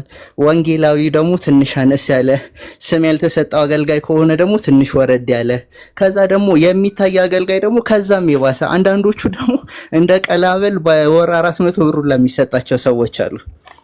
አገልግሎት ላይ ግን እኩል ይጠበቅባቸዋልና ቤተክርስቲያን ውስጥ ለምንድን ነው የደሞዝ ልዩነት የሚደረገው የሚለው ከብዙ መሪዎችና አገልጋዮች ጋር የተከራከርንበት ጉዳይ ነበር በአንድ ወቅት ማለት ነው። ቤተክርስቲያን ውስጥ የሚቆረጠው ቀለብ ከሆነ ብዙ ልጅ ላለው፣ ለምሳሌ እኔ በማገለግልበት ጊዜ ምንም ልጅ የለኝም ነበር፣ ግን አንዳንዶቹን በደሞዝ በልጣቸዋለሁ። ከኔ በታች ያለው ሰውዬ 2 ልጅ ይዞ እየተቸገረ እኔ የሆነ ክፍል ወይም ደግሞ ቴዎሎጂ ትምህርት ቤት ደርሼ ስለመጣው ለምን እንደዚህ ታረጋላችሁ ብዬ ስለምናገር ለኔ አስተካክለው ለሌሎች ግን አያስተካክሉ እና ለዛኛው ሰውዬ የሚገባውን ነገር ማድረግ ሲኖርባቸው ያንን አያደርጉም። የሚገርምህ ነገር ስለዚህ ወንጌላዊ ሁሉ ጊዜ ቸርች ውስጥ ቁጭ ብሎ የሚያስበው ፓስተር ስለመሆንና ደሞዙን ስለማሳደግ ነው። ልክ መንግስት መስሪያ ቤት ፕሳ 1 ፕሳ 2 ምናምን ተብሎ ደሞዝ ከፍ ዝቅ የሌለ። ስለዚህ እንደዛ ያደርጋል። ሲሳካላቸው ደግሞ ጉባኤ ገንጥለው ሄደው የራሳቸውን ቸርች ይከፍታሉና አብዛኞቹን ቀርቤ ለመጠየቅ ሞክሬ ያውቃለሁ። እና ቸርች ከፍቶ የተሳካላቸው ማለት ነው። ባይዛዌ አስናቀሽ ዋንጫ የምታውቋት ከሆነ ቲክቶክ ላይ በጣም ይሰራባል። እኛ ቸርች ነበረች አውቃታለሁ። እና በጣም የነበሩበትን የኑሮ ጫና ስትመለከት በጣም ትስቃለህና እነዚህ ሰዎች ከዛ ኑሮ ለመላቀቅ የቱንም ነገር ከማድረግ ወደ ኋላ አይሉም። የቱንም ነገር ከማድረግ ማለት ነውና ቤተክርስቲያን ከዚህ አንፃርም እውነተኛ አገልጋዮች እንኳን ይስታሉ። አይታችሁ ከሆነ በአንድ ወቅት ጅምራቸው ጥሩ ይሆንና በሂደት ኑሮ እየከበዳቸው ይመጣሉ። ቅድም ወዳጄ ዞላ እንደተናገረው አብረው ጀምረው በ2 ወር ከ3 ወር በኋላ ይሄኛው ቪኤት ይዞ ይመጣል፣ ይሄኛው ደግሞ በቅንነት የሚያገለግለው የቤት ክራይም የሚከፍለው ለትራንስፖርት የሚያጣልና ሜንላይን ቸርቾችም የፋይናንሳቸውን ነገር ስርዓት ቢያስይዙት፣ ለአገልጋዮቻቸው የሚገባውን ቀለብ ቢቆርጡ፣ እንደገና ደግሞ የፋይናንስ ስርዓቱን አደራጅተው ቢመሩት ቤተክርስቲያን የበለጠ ትጠቀማለች፣ የበለጠም ታብባለች። እንዳልከው ደግሞ አሁን ፋሽን ሁላ ሆኗል። 2 ነገር ነው ፋሽን የሆነው አብዛኞቹ ቤተክርስቲያን ሜንላይን ቸርቾች ላይ ብታዩ አዳራሽ መስራትና ሳውንድ ሲስተም፣ ያ ታጣፊውን ሳውንድ ሲስተም መግዛት። በቃ እነንትና ቸርች ገዝተው እንዴትኛ ወደ ኋላ እንቀራለን ይላል። እንደዚህ G+1 ነው የሚሰሩት፣ እኛ ደግሞ ከዚህ የበለጠ ነው የምንሰራው ብለው አብዛኞቹ ለህንጻ መሳሪያ ለህንጻ ግንባታ የሚያወጡት ለወንጌል ከሚያወጡት ወጪ ሁላ በልጧል። የቤተ ክርስቲያን የመጀመሪያው ቢዝነስ ወንጌል ነው። ስለዚህ ከፋይናንሱ ራሱ ብዙውን ቦታ መያዝ ያለበት ለወንጌል ስራ የሚወጣው ገንዘብ ነው። አዳራሽ ያው ለወንጌል አገልግሎት ይጠቅማል፣ ግን ዋንኛ ነገር አይደለም። ቅድም አቤል አስታነሳው ነበር። በቤተ ክርስቲያን ታሪክ ውስጥ ሮም ውስጥ እኮ በጣም ትልልቅ ካቴድራሎች ተሰርተዋል አይደለ? በጣም የሚያስገርሙ ማለት ነው። አሁን ግን የዓለም ቅርስ ነው የሆኑትኝ እኮ ማለት በአንድ ወቅት ሰው ተጠቅሞባቸው ሊሆን ይችላል። እንደውም እኮ ይሄ ቱርክ ውስጥ ያለው ትልቁ ቤተ መቅደስ አሁን መስጊዱላ ሆኗል። በጣም ገናና የሚባለው ካቴድራል ሳይቀር ማለት ነውና ቤተክርስቲያን ከታሪክ መማር መቻል አለባት። ኤንጂኦ ላይ አብዛኞቹ የምታውቁ ከሆነ ያው እኔ አድሚንና ሊደርሺፕ ላይ ስለሆነ አሁን ፕሮፌሽናሊ የምሰራው ኤንጂኦ ላይ መንግስት እንደዚህ ባጀታቸውን ለደሞዝ ምናምን እያሉ በቃ ከተረጆች ይልቅ እየወሰዱ ሲያስቸግሩ መጨረሻ ላይ ምን አለ 70-30 ሚል አመጣ። በቃ ከምታገኙት ለእርዳታ ከምታገኙት 100% ላይ 30%ን ብቻ ነው ለደሞዝ ለቢሮ ክራይ ምናምን ማውጣት ያለባችሁ። ሌላው ግን ቀጥታ ለፕሮግራም ወይም ደግሞ ለተረጆች ይሄን ሰጣችኋለን ብላችሁ ለምታስቧቸው ማዋል መቻል አለባችሁ አሉና አሁን የአብዛኛው ቤተክርስቲያን ፋይናንስ ቢመረመር ማለት ነው አንዳንዱ ቸርች እንደውም ደሞዝ ከፍለው ነው የቤት ክራይ የሚጎላቸው። ለወንጌል ስርጭት እኔም ገጥሞኝ ስለሚያውቅ ነው ወንጌል ስርጭት እንደዚህ እንዲደረግ እንደዚህ እናውጣ ምናምን ሲባል ገንዘብ የለም ተባለ። ከዛ በሚቀጥለው ቀን ግን የመሪዎች ስብሰባ ተብሎ ደብረ ዘይት ተያይዘው ሄዱ። አስባችሁታል? ለመሪዎች ስብሰባ ብዙ ብር ይወጣል፣ ወንጌል ለሚሰብኩ ለወንጌል ስራ ግን ገንዘብ የለም። እና እግዚአብሔር በዚህ መንገድ በጣም ጥሩ ሊረዳን የሚገባ ይመስለኛል። ማቲ ጌታ ኢየሱስ ይባርክህ። ጥሩ ርዕሰ ጉዳይ ነው ያነሳኸው እና ተባረኩ። በጣም አመሰግናለሁ። ጊዜያችሁን ወሰድኩኝ። ትንሽ ድምጽ ከነበር ልጅ አቀፌ ነው እያወራ ያለሁትና በጣም ይቅርታ ድምጽ ረብሿችሁ ከሆነ። አረ የልጅ ድምጽ ማለት ለኛ ኢንስትሩመንታችን ማለት ነው። ጡም ዜማችን ማለት ነው። የጀርመን ክላሲካል ነው። በጣም ይመቸናል የልጅ ድምጽ። ሙሌ ቀጥይና አንቺም ሐሳብ ስጪና የምትቸኩሉ ሰዎች ካላችሁ ሐሳብ ስጡና ጆዬ ና ግባ። ሙለታ የት ሄድክ? ካላስወራሉ እንዴ ጆዬ አየ እንደላክ እኔ አላየሁም። ና ግባ ጆዬ። ሙለታ ና ካለ ተባረኩ የተወደዳችሁ ወንድሞቼ፣ እህቴም ወድሽ ወዳጄ ሰብሏ እንዴት ናችሁ? ከቀደም ጀምሮ እያዳመጥኩ ነበር። አክቹአሊ የተነሳንበት ቶፒክ ነበረ። በተለይ ሳሚ ሲያነሳ የነበረው ቶፒኩ በጣም ስቦኝ ነው የገባሁት። አቡናዬ ጌታ ኢየሱስ ይባርክ፣ ተባረክ። አግኝቻለሁ አንድ ጊዜ ትዝ ብሎ እንደሆነ ሙሉ ወንጌል ቀጠና 2 ላይ ኮንፈረንስ ልትካፈል መተህ ሊደርሺፕ ኮንፈረንስ ግሬት ኮሚሽን ያዘጋጀውን እዛ አግኝቼህ ነበረ። እንተ ኦፊስ ውስጥ ና ብለሽኝ ከዛ ሮጫ አመለጥኩሽ። እህት ነሽ? አመለጥኩ እንዴ? አመለጥኩ እንጂ መጣው ብዬ አመለጥኩ እንዴ? አዎ እኔ በየቸርቹ ሲሄድ በጣም ሊመክሩኝ የሚፈልጉ በተለይ እኔ ሙሉ ወንጌል፣ ቃለ ሕይወት፣ መሰረተ ክርስቶስ አልሰማም፣ መካሪያዎች አልሰማም። እዩ ጩፋ ለምን ትናገራለህ? ዮናታንን ለምን ትናገራለህ? ቃል ሙሉ ወንጌል ውስጥ ቁጭ ብላችሁ እንድትሉኝ አልፈልግም። ቃለ ሕይወት ውስጥ እንድትሉኝ አልፈልግም። ሜንላይን ቸርች ውስጥ ያላችሁ ሰዎች ብስታገኙኝ ከሰላምታ ውጪ ባትመክሩኝ ደስ ይለኛል። ጌታ ይባርካችሁ። ምክር ስለምጠላ አይደለም። እኔ በጣም 10 ስልክ ባነሳ 8ቱ ለምን ዝም አትልም የሚሉኝ ናቸው። የምክር እጥረት አይደለም ያለብኝ፣ የቫይታሚን ኤ እና ኢ እጥረት ነው ያለብኝ። እና እውነቴን እኮ ነው። እና ሙሌ ለዛ አስታውሼሻለሁ ማለት ነው። አስታውሼሻለሁ። ተባረክ። አንዳንድ ጊዜ ልቤን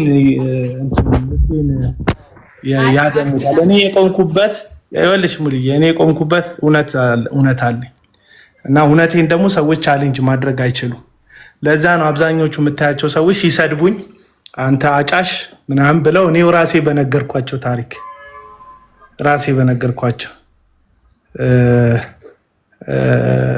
እኔው በራሴ በሰጧቸው ፎቶ ለጥፈው የሚሰድቡኝ ሰዎች ይበዛሉ ካየሻቸው። ምክንያቱም ሐሳቤን መቃወም ሐሳቤን በመጽሐፍ ቅዱስ እውነት ቻሌንጅ ማድረግ ስለማይችሉ ማወራው መሬት ላይ ያለ እውነት ነው፣ ሪያሊቲ ነው። በእነዚህ ሰዎች ወንጌል እየተሰራ ነው ብዬ አላምንም። እንደ ሰፊው ህዝብ በእነዚህ ሰዎች ብር ገንዘብ እየተሰራ ነው፣ ህዝብ እየተዘረፈ ነው። መበለቲቱ ማህረቧ እየተፈታ፣ ምስኪኖች ስራ እያጡ የውሸት ተስፋ እየተሸጠላቸው ነው ብዬ ነው ማምነው። ለዚህ ደግሞ ስፍር ቁጥር የሌለው እንትን አሳይቻል። እኔ የቤታቸውን ገበና የቤታቸውን ታሪክ አላወራውም። ራሳቸው የሚለቁት ቪዲዮ ውስጥ የሚናገሩት አጋንንታዊ ትምህርትን ግን እንደ እግዚአብሔር ቃል ለመሞገት በሐሳብ በአይዲዮሎጂ ለመርታት ሞክራለሁ እና ጥቂት ነገር እላለሁኝ። እናንተ ሁላችሁም ያው ለዚህ ለአንዱ ወንጌል ነው የምትጋደሉት ብዬ ነው ማስበው። ግን ዘመኑን እንድንመረምርም ጥቂት ነገር ልፈልጋለሁ። በዚህ ዘመን ከዚህ በበለጠ ሁሉ ሊንቀሳቀሱ የሚችሉ ሰዎች እንዳሉ አንስትም። ግን አንድ ነገር ልናደርግ ይገባል ብዬ አስባለሁ። እንደ ክርስቲያንና የእግዚአብሔር ቃል እንደሚመክረን እውነት ሁላችንም ሰዎችን ልናስተምር ይገባል። እያንዳንዱን ነገር እንደዚህ በግልጥነት ወተን ትክክል ያልሆነውን ነገር ትክክል አይደለም፣ ጥሩ የሆነውን ነገር ደግሞ ጥሩ ነው ብለን ልናስተምር ይገባል። ይሄ የእግዚአብሔር ቃልም የሚደግፈን እውነት ነው። ጳውሎስ በጢሞቴዎስ ሁለተኛ ጢሞቴዎስ ላይ ገስጽ፣ ምከር እያለ ምክንያቱም የእግዚአብሔርን ቃል እውነት ለመስማት የማይፈልጉ ጆሮአቸው የሚያሳክኩበት ዘመን ይመጣልና አንተ ግን ይልና ምከር ገስጽ እያለ እንከሬጅ ሲያደርግ እናያለን። እንደዚህ ልናደርግ ደግሞ ባይብል ይደግፈናል። ስለዚህ ማድረጋችን ጥሩ ነው። ግን ወደ አገልጋዮቹ ዞር ብዬ ሳስብ አገልጋይ ሁሉ የተጠራ አይደለም። አንዳንድ እግዚአብሔር በትክክል የጠራው አገልጋይ አለ፣ ዋጋ የሚከፍል እንደ እግዚአብሔር ቃል የሚኖር እግዚአብሔርን ሰምቶ የሚጓዝና የሚኖር ትክክለኛ አገልጋይ አለ። አንዳንዱ ራሱን የጠራ አገልጋይ አለ። ራሱን የጠራ ራሱን ስለጠራ ለራሱ የሚኖር የራሱን ሐሳብ የሚያስኬድ የራሱን ሐሳብ የሚያደርግ አገልጋይ አለ። አንዳንዱ ደግሞ ሰዎች የጠሩት አለ። አንተ እኮ አገልጋይ ብትሆን ይሻልሃል ብለው አምጥቶ ጠርተውት ሰዎች በጠሩት አገልግሎት ራሱን አገልጋይ ነኝ ብሎ የሚጓዝ አገልጋይ አለ።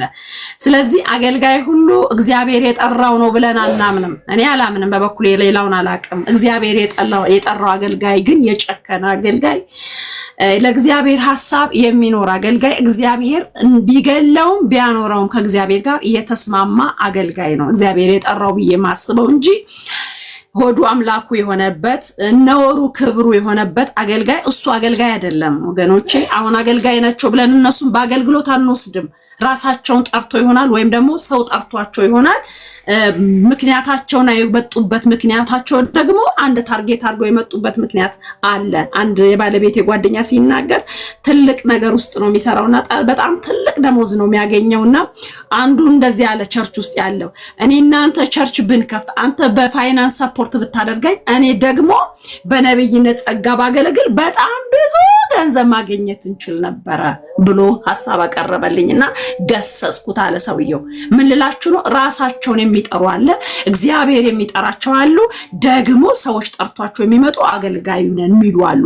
እነዚህ ሰዎች የሚጠሯቸው ራሳቸውን የሚጠሩ አገልጋዮች አይደሉም፣ ወንበዴዎች ይባላሉ።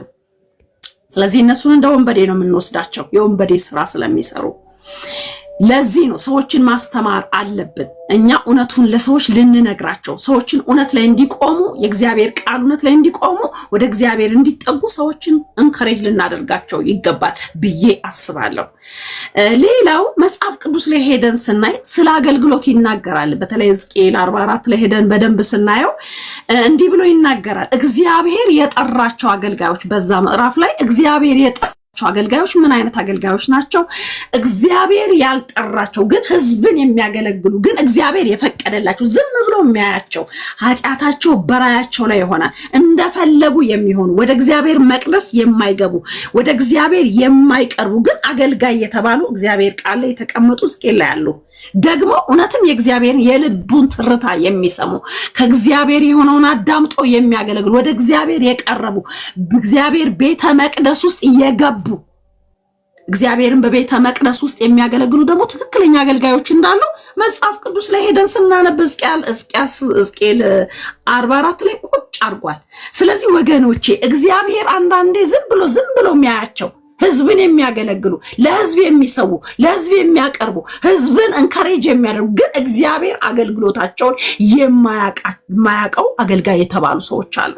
ደግሞ እግዚአብሔር የሚያውቃቸው ወደ እግዚአብሔር ይቀርባሉ። እነዚህ አሁን እኔ ቅድም መነግራቸው ራሳቸውን አገልጋይ ያደረጉና ሰው አምጥቶ አገልጋይ ያደረጋቸው ሰዎች ሰውን ያገለግላሉ። እግዚአብሔር ግን አገልግሎታቸውን አያውቅም። ሕዝቅኤል ላይ በደንብ ስናይ ቁጭ ብሏል።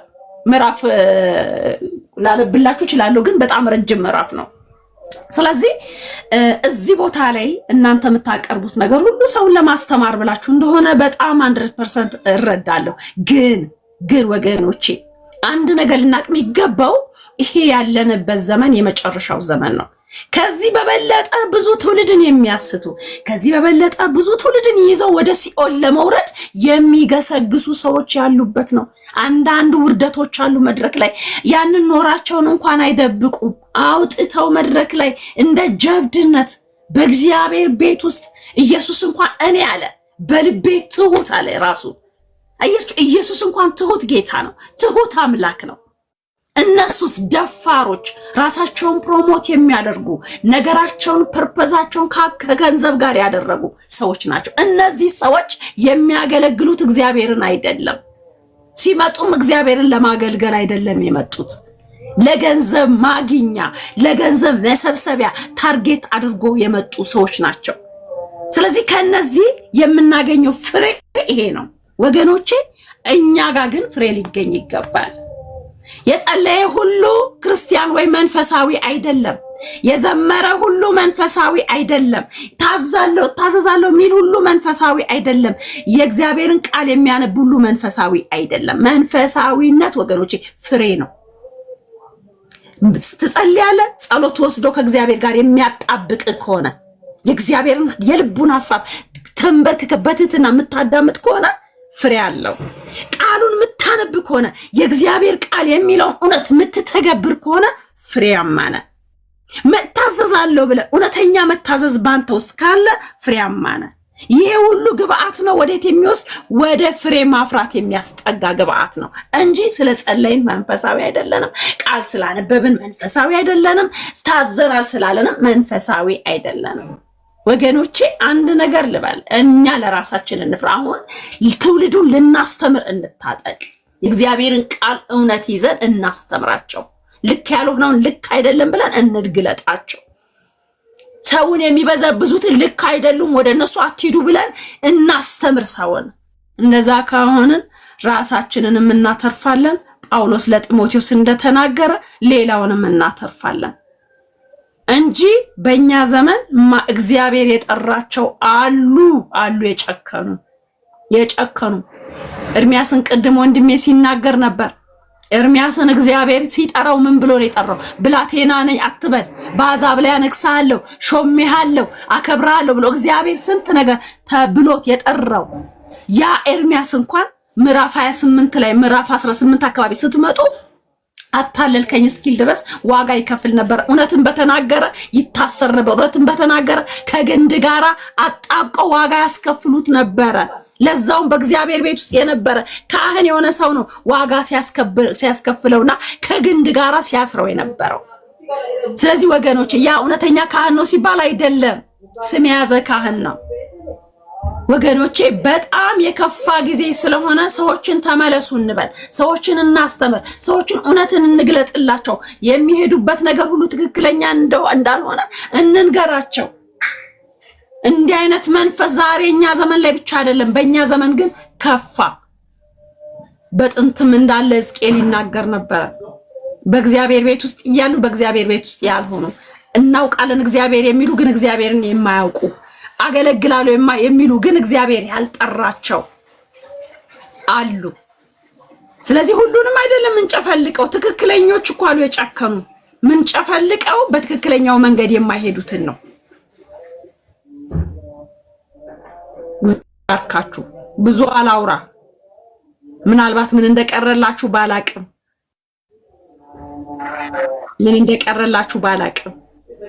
ራሳቸውን የጠሩ ናቸው እየበዙ ያሉት። ፐርፐስ ቸርችን ንክፈት የሚሉት ለገንዘብ ማግኛ፣ ቸርችን ንክፈት የሚል ሱቅ አይደለም። ቸርች በክርስቶስ ደም ይሄ መሰረት ተደርጎ የተመሰረተ ኢየሱስ የመሰረታት ቤተክርስቲያን ለገንዘብ ማግኛ ያደረጉ ሰዎች ብዙ ናቸው። ስለዚህ እነዚህን መገሰጻችሁን እኔም 100% ደግፋለሁ። ግን አንድ ነገር ማለት ፈልጋለሁ ወገኖቼ፣ እነዚህ ሰዎች ገና ብዙ ትውልድ ያጠፋሉ። እነዚህ ሰዎች ገና ብዙ ሰዎች እየተከተሉ ከነሱ ጋር አንድ ላይ ይጠፋሉ። እኔ አንድ ሴት ምን አለች ይመሰላችሁ? ኤኬሌ ጋር ሄድኩኝ አለች። ቅድም ስሙን ጠርታችሁታል። ቅድም እና ሄድኩኝ አለች። እሱ ጋር ሄጄ ሰው ነው የወሰደኝ አለች። ነጋዴ ናት። ከባሏ ጋር አፋታት። እጠራለሁ። ከባሏ ጋር አፋታት። ቤት ነበራት፣ አሸጣት። አይ አንተ ሳትገባ በፊት ጠርተዋል ገና ጅማሬ ላይ እና ቤት ቆይ አቡዬ እኔ ላስጨርሳይ። መኪና አሸጣት፣ ቤት አሸጣት። ሙሌ ማትነግሪኝ ከሆነ በቃ ተይው፣ አትንገሪ። ባዶ ሲትሆን ግን ተዋት፣ ይቅርብን በቃ።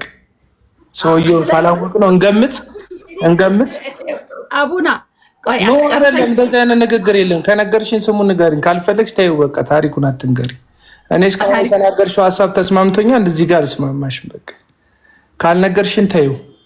ለምን ቤት ያሸጣት? ሌላ ሰው ቤት ሊሸጥ ሊሄድ ይችላል። እሱ ጋር መኪና ሊያሸጥ ይችላል። ማን ነው ሰውየው? ንገሪኝ በቃ። ለምንድን ነው በጣም በቃ የሆነ እውነትን ትወዳላችሁ በቃ። የሆነ ዳር ላይ ግን በቃ ዳር ቤት ያሸጠው ሰውዬ ማን ነው? ንገሪኝ። ሰውየውን ካልነገርሽ ስለዚህ ወገኖቼ እኔ ልል የምፈልገው እንግዲህ እውነትን እግዚአብሔርን ቃል ጌታ ካንቺ ጋር ይሁን በቃ። ተይው በቃ።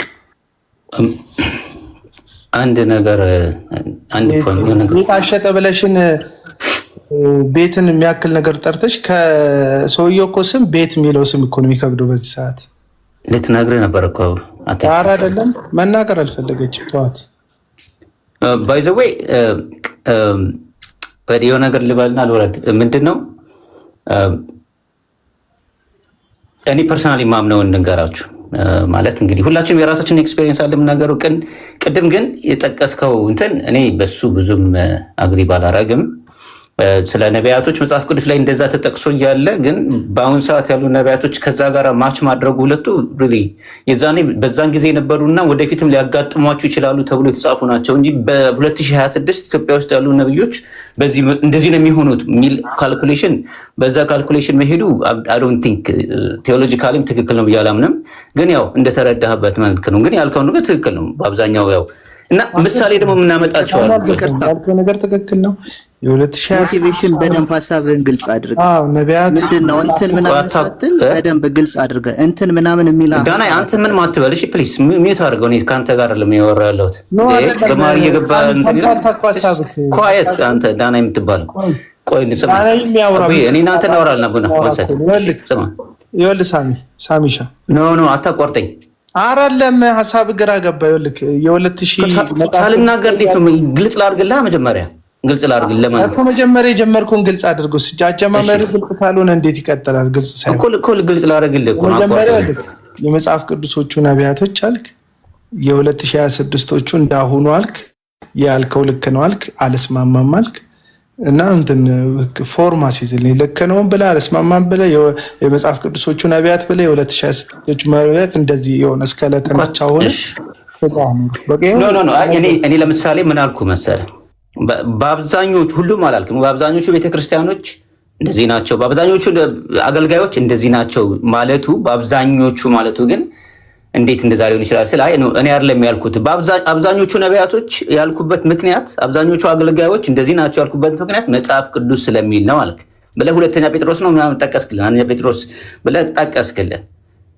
እንዴ ይሄ መጽሐፍ ቅዱስ የተጻፈበት ዘመን አለ የኛ እንደውም ዓለም ላይ ሁሉ ያሉትም በአብዛኞቹ እንደዚህ ናቸው ስትል ቤዚካሊ በዛን ጊዜ አሁን ለምሳሌ ኢየሱስ ምን ብሏል?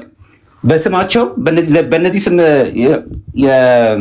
በስማቸው መታሰቢያ የሚያደርግ የነቢዩን የጻድቁን ዋጋ ያገኛል ሲል እኮ በህይወት ላሉት ነው እንጂ ለሞቱት አይደለም። በዛ ዘመን ለነበሩት ነው። አሁንም ደግሞ አገልጋዮች ካሉ ብትረዷቸው የእነሱን ዋጋ ታገኛላችሁ ለማለትም በአሁንም ልናመጣው እንችላለን። ግን ያ ነገር የተነገረው የዛን ጊዜ ለነበሩ ነቢያቶች ወደፊት ሊያጋጥሟቸው የሚችሉ ተልከው ስለሚሄዱ ገንዘብ አይኖራቸውም፣ ብር አይኖራቸውም። ስለዚህ ለዛ ነው እና የአንተም ደግሞ ምንድነው መሰለህ ያልከው በአብዛኞቹ አገልጋዮች እንደዚህ ናቸው፣ በአብዛኞቹ ነብዮች እንዲህ ናቸው ስትል መጽሐፍ ቅዱሳዊ ነው ስትለኝ አምላክ ሁለተኛ ጴጥሮስ አንደኛ ጴጥሮስን ስታመጣው አምላክ እንደ በ2029 በ2026 ያሉ በአሁኑ ሰዓት የሚያገለግሉ ነብዮች እነሱን በመጽሐፍ ቅዱስ ላይ በአንደኛ ጴጥሮስ ካሉት ጋር ማች አድርጎ እንደዚህ ናቸው ማለቱ ትክክል አይመስለኝም። በዛን ጊዜ ለነበሩት ትክክል ነው፣ ግን በአሁኑ ዘመን ግን ላሉት ግን ስለ ሐሰተኞች ነው የሚያወራው እንጂ ስለ ነብዮችም እንጀራል አይደለም የሚያወራው። ሐሰተኞች አሉ እንጂ ነብዮች አንድ ሰው ነብይ ከሆነ ማጆሪቲው በአብዛኛው ነብዮቹ እንደዚህ ናቸው ማለቱ ለማለት ፈልጎ አይደለም ነው ያለሁት እንጂ በዛን ጊዜ ግን ተጠንቀቁ ከሐሰተኞች ነቢያት ብሎ ሊያስረዳህ ነው የሚሞክረው እንጂ በዛ ካልኩሌሽን መጽሐፍ ቅዱስ በአሁኑ ሰዓት የሚያገለግሉት ባዞኞቹ እንደዚህ ናቸው ማለቱ አይ ዶንት ቲንክ ዳትስ ትክክል ነው ብዬ ስለማላምን ነው እንጂ በዛ ዘመን ግን ለተናገረው ትክክል ነው፣ በዛ ዘመን ላሉ ነብዮች ማለት ነው።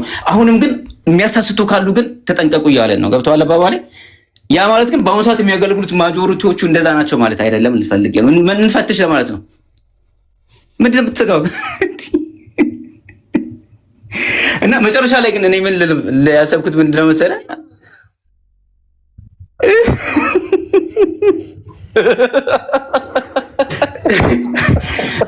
እኔ ግን ማምንበት ልንገር አቡይ እና ልጨርስ እና መጨረሻው ምንድነው መሰላችሁ አደኝ ዘዴ ምንድን ነው የሚሻለው ስትሉ እኔ ፐርሰናሊ እንግዲህ በዚህ 3 ዓመት ወደ ጌታ በመጣሁበት በ3 ዓመት ተኩል ውስጥ እግዚአብሔር እንግዲህ ለራሴ ያስረዳኝ አንድ ነገር አለ።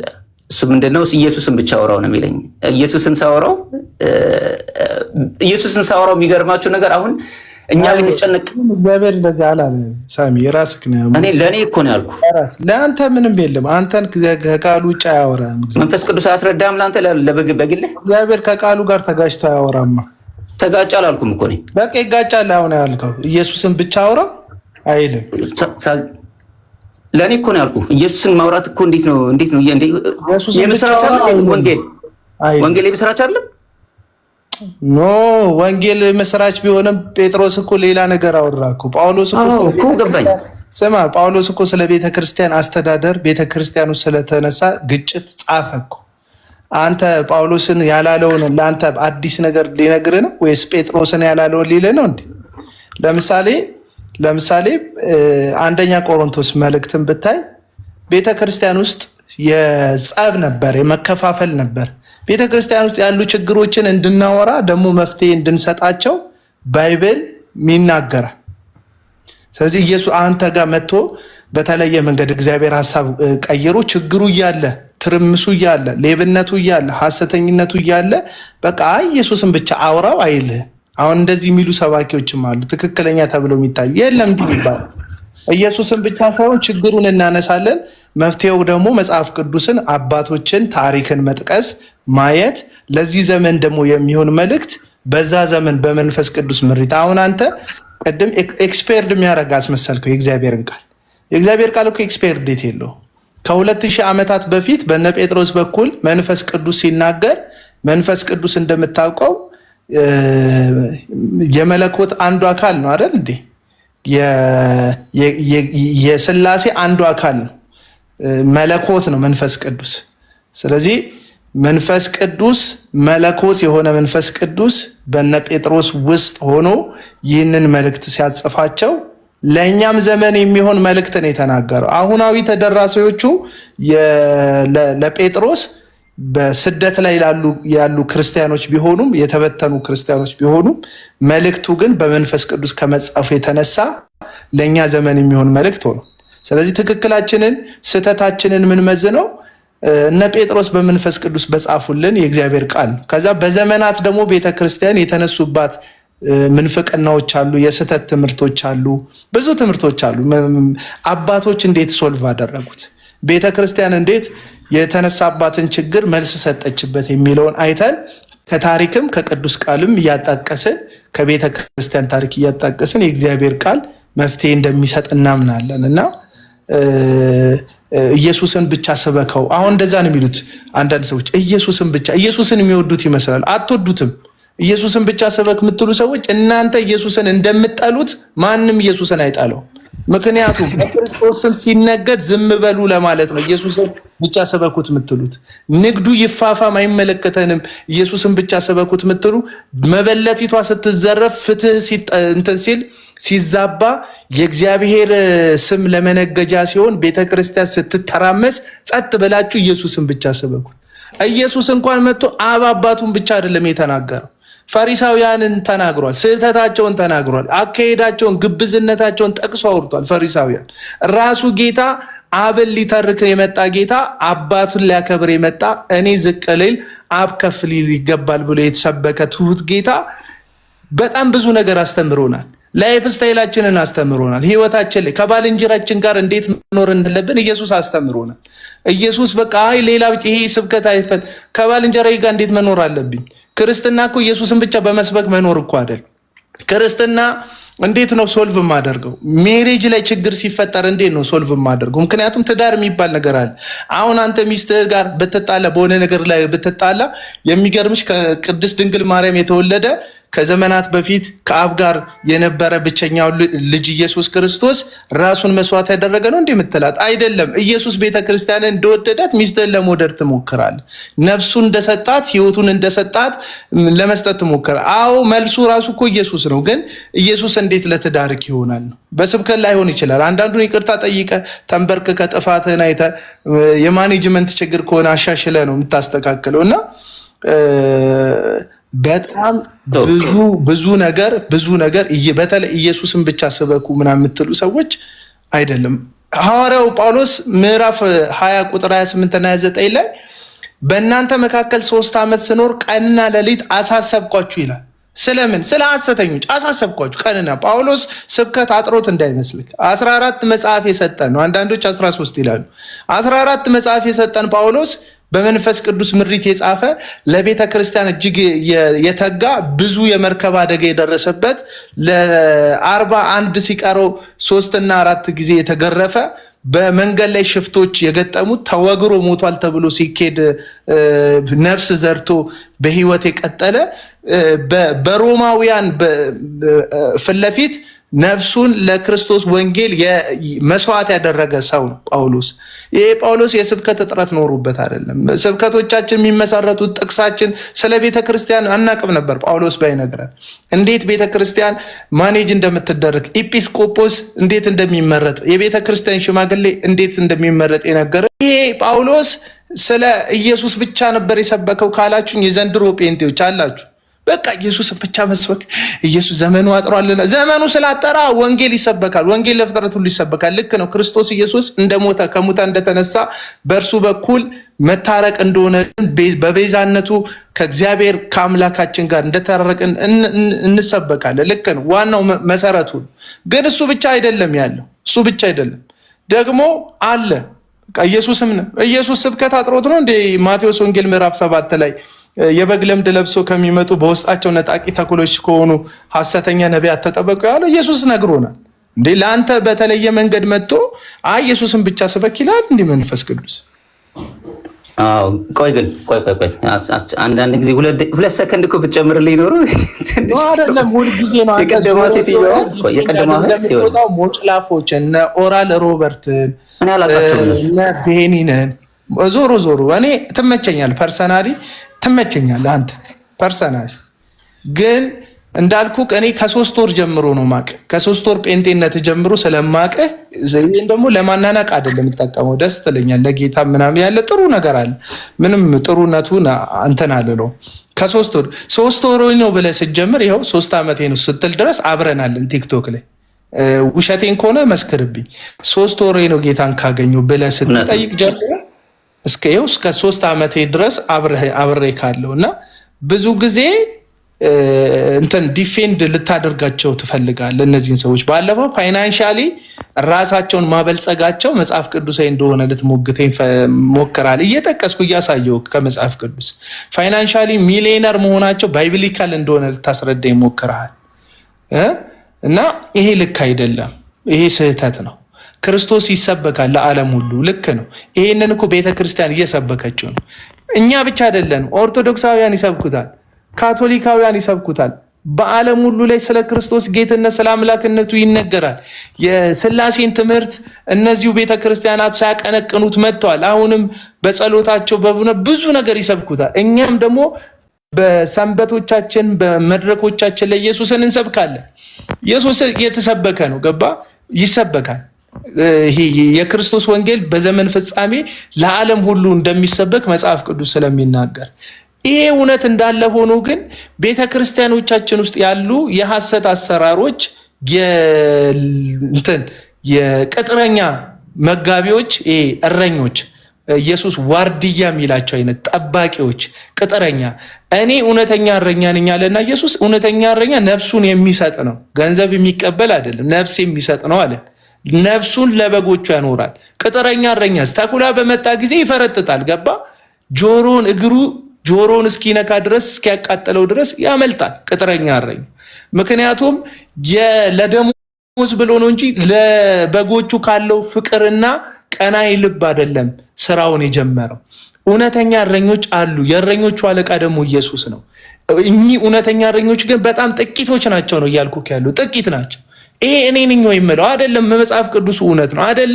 አይደለም እውነተኛ እረኛ ቀርቶ እውነተኛ ክርስቲያን ዓለም ላይ ጥቂት ነው። ለምሳሌ አሁን ኦርቶዶክሳውያን ይሄን ያህል ሚሊዮን ነን ይላሉ። እግዚአብሔር ግን በመንግስቱ የሚያውቀው ምን ያህሉን ነው? እግዚአብሔር ነው የሚያውቀው። ግን ኢየሱስ የነገረናል። የኔ መንገድ ጠባብ ነው ብሎናል። የሚገቡበትም ጥቂቶች ናቸው ብሎናል። ዓለም ላይ 8 ቢሊዮን ህዝብ ቢኖር 8 ቢሊዮኑ ክርስቲያን ሊሆንልክ አይችልም። ክርስቲያን ነኝ ከሚለውም ውስጥ ራሱ ተጣርቶ እግዚአብሔርን የሚመስል እግዚአብሔርን የሚፈራ በክርስቶስ ኢየሱስ ባለው ትምህርትና እውነት የሚኖረው በጣም ጥቂቱ ነው። ሪያሊቲውን እንቀበል። አሁን ስታዲየሙን ሙሉ ሞልተን ሁላችንም አሁን ፋሽን ሚሊኒየም ነው። ሚሊኒየም አዳራሽ ሞልተን ኦርቶዶክሳውያን በነጭ ነጠላ በጧፍ አሸብርቀው ተውበው ሙሉን ሞልተው ሲታይ ሁሉም ድኗል። እሱ ጥያቄ ምልክት ነው። መጽሐፍ ቅዱስ እንደዚህ አይነት ትምህርት የለውም። ጥቂቶች ናቸው የእግዚአብሔር መንግስት የሚገቡበት። ከነዛ ጥቂቶች ለመኖር አባቶች የተጋደሉለትን ሰማዕት የሆኑለትን ለዚህ ምድራዊ ጊዜያዊ ህይወት ሳይሆን ለዘላለማዊ ህይወት ክርስቶስን በመምሰል መኖር አለብን እና አሁን ጌታን ተቀበልን ምናምን ብሎ የሚግበሰበሱት በጣም የሚግበሰበሱት ቸርች ላይ የሚመጡ ሰዎች ሪሊ የእግዚአብሔር መንግስት የሚያውቃቸው ሰዎች ናቸው። እሱን አሁን ኢንካውንት ማድረግ ያለብን ፐርሰናሊ ይህንን ነው። ከዛ የተቀበልከው መጽሐፍ ቅዱስ የተቀበልከው የእግዚአብሔር ቃል እውነት ምንድን? መስቀል ተሸክመሃል? እንደፈለክ እየኖርክ ነው? ለኃጢአት ጨክነሃል? ስጋህን ነክሰ እየኖርክ ነው? ይችን ዓለም ንቀሃታል። ዓለምን ማለት አንልበስ፣ አንብላ፣ አንጠጣ አይደለም እያልኩ ያለሁት። በትክክል መጽሐፉም ሲናገር ከዓለም እንድታወጣቸው ሳይሆን በዓለም እንድጠብቃቸው ነው ስለሚል ከዓለም ወጥተን የሆነ ጫካ ውስጥም ስለመኖር አይደለም እኔ በግሌ እያወሩ ያለሁት። ግን እዚሁ ዓለም ላይ ሆነ ሐዋርያት በየከተማው እየዞሩ ኃጢአትን እየናቁ የዚህን ዓለም ግዛት እድሉ አልነበራቸውም ወይ? ነበራቸው እኮ እነዚህ ሐዋርያት። አትሊስት የጳውሎስን ልንገር ምዕራፍ 16 ሐዋርያት ሥራ ምዕራፍ 16 የፊልጵስዩስ ከተማ ላይ ሲሄድ በጣም ሀብታም ሴቶችን ያገኘው ጳውሎስ። ሐር የምትሸጥ ነጋዴ የሆነች ሊዲያ የሚሏትን ሴት አገኛት። ከሷም ጋር ጥቂት ሴቶች ነበሩ። ወንጌል ሰበካቸው። የሊዲያ ልብ ጌታ ልቧን ከፈተው። ጳውሎስ የሚናገረው ገባት። ክርስቶስ ኢየሱስን አመነች። ተጠመቁ። እነዛ ሰዎች አምነው ተጠመቁ። ቤተ ክርስቲያን ተተከለች። በፊልጵስዩስ ሀገር ፊልጶስ የሚባለው ንጉሥ የተሰየመች ከተማ ናት። እዛች ከተማ ውስጥ ሐር የሚነግዱ በጣም ባለጸጋ የሆኑ ሰዎች አሉ። ጳውሎስ ከነዛ ሰዎች ገንዘብ መቀበል ከብዶት ነው አይደለም። የክርስቶስ ወንጌል እንዳይሰደብ ግን በገዛ እጄ የደከምኩበትን እበላለሁ ይላል። እንዳሁኖቹ ሞጭላፋ ጳውሎስ እኮ ያውቃል እኮ የሚያበራየውን በሬ አፉን አትሰረው ይላል እኮ። ለአገልጋይ እኮ ደሞዙ ልክ በብሉይ ኪዳን ለሌዊ ደሞዙ እግዚአብሔር እንደሆነ የሚሰሩት ሰዎች አስራት የሚሰጡት ሌዊ እንዲባረክ ሌዊ እንዲበላ እንደሆነ እኮ ከብሉይ ኪዳን በጣም ጠንቅቆ ብሉይ ኪዳንን የሚያውቅ ሰባኪ ነው። ገንዘብ መቀበል ለሱ መብቱ እንደሆነ አያውቅም። ለቆሮንቶስ ሰዎች በጻፈላቸው መልእክት እኮ እኔ እኮ ገንዘብ መቀበል መብቴ እኮ ነው፣ እኔ ሚስቴና ልጆቼ እንደነ ኬፌ ይዤ አልዞርም ይላል። መብቱ ስላልሆነ አይደለም ያንን የሚያደርገው። ወንጌል እንዳይሰደብ በገዛ እጁ የደከመበትን ይበላ ነበር። ማን? ሐዋርያው ቅዱስ ጳውሎስ። እነ ጴጥሮስ እድሉ አልመጣላቸው ባለጸጋ የሚሆኑበት። ሐዋርያት ሥራ ምዕራፍ 8 መጥቀስ እኮ በቂ ነው። ሲሞን የሚሉት ጠንቋይ በመተቱና በድግምቱ ብዙ ሰዎችን ሲያስደንቅ የነበረ ሰውዬ ገንዘብ ወርቅ ይዞላቸው እኮ መጥቷል። እንኩ እናንተ የምታደርጉትን ይህን ነገር እኔም እንዳደርግ አድርጉኝ፣ እኔም እጄን ምጭንበት ሰው መንፈስ ቅዱስን ይሞላ ሲሉ ሂድ አንተና ገንዘብ ጥፋ አለው ጴጥሮስ። የእግዚአብሔርን ስጦታ በገንዘብ ልገዛ ፈለግ? ሂድ፣ እግዚአብሔር ይቅር የሚልህ እንደሆነ ንስሐ ግባ አለው። የንስሐ አባት ልሁንና ላስታርቅህ አለው። ምክንያቱም የእግዚአብሔርን ስጦታ፣ የእግዚአብሔርን ፈውስ፣ የእግዚአብሔርን የመንፈስ ቅዱስን መገኘት በገንዘብ መናፈቅ፣ በገንዘብ ለማግኘት መሞከር የእግዚአብሔርን ሕልውና መካድ፣ የእግዚአብሔርን ነገር ማቃለል ስለሆነ ራሱ እግዚአብሔር ካልሆነ ለካህን ራሱ ራስን ብታሳይ የምትነጻበት ሁሉ ኃጢአት አይደለም። ራስ ጴጥሮስ እኮ ሐዋርያ ነው። ይቅር ብያለሁ ምናምን አይደለም ያለው። እግዚአብሔር ይፍታህም አላለውም። ልክ ኦርቶዶክሳዊ አላለውም። እግዚአብሔር ይቅር ይልህ እንደሆነ እግዚአብሔርን ሂድና ለምን ያለው። ምን ይዞ? ገንዘብ ይዞ መጥቶ ነው። እና ገንዘብ ይዘው መጥተውላቸው ያውቃሉ። እድል ተሰጥቷቸዋል። እነዚህ ሰዎች ባለጸጋ የመሆን እድል ተሰጥቷቸዋል። ማቴዎስን እኮ ማየት በቂ ነው። ማቴዎስ ቀራጭ ነው። ቀራጭ በዘመኑ ደግሞ በጣም ሀብታም ነው። ለሮማውያን ነው የሚሰሩት። ገንዘብ ያተርፋሉ፣ ብዙ ገንዘብ ይጭናሉ። በጣም ብዙ ገንዘብ ያለው ሰው ነው ማቴዎስ። መቅረጫውን ጥሎ ገንዘቡን ጥሎ ከርታታ ሆነ። ኢየሱስ የምድር ወገብን የሚያክል ርቀት ተጉዟል ተብሎ ነው የሚገመተው። የምድር ወገብ ርቀቱን አስቡት። እስራኤል ውስጥ፣ ፍልስጤም ውስጥ በየቦታው ኢየሱስ በእግሩ የዞረው በጣም ረዥም ርቀት ነው። ያንን ሁሉ አብሮት ለመንከራተት ከኢየሱስ ጋር አብሮ በእግሩ ለመጓዝ አብሮ ለመውረድ ለመውጣት ወሰነ። ገንዘብ በጥኖ እኮ ነው ማቴዎስ የተከተለው። እነ ጴጥሮስ እኮ ፊልዳቸውን ትተው ገንዘብ የሚያገኙበትን ነገር ጥለው ነው። ኢየሱስ ክርስቶስም ደግሞ ግቡ፣ ሰላም በሉ፣ እዛ ቤት መገብ ከተሰጣችሁ ብሉ፣ በሰላም ከተቀበሏችሁ ግን ምን አትያዙ፣ እጀ ጠባብ አትያዙ፣ ገንዘብ አትያዙ አላቸው። ራሱ ኢየሱስ ያዛቸው፣ ስትሄዱ አትያዙ አላቸው።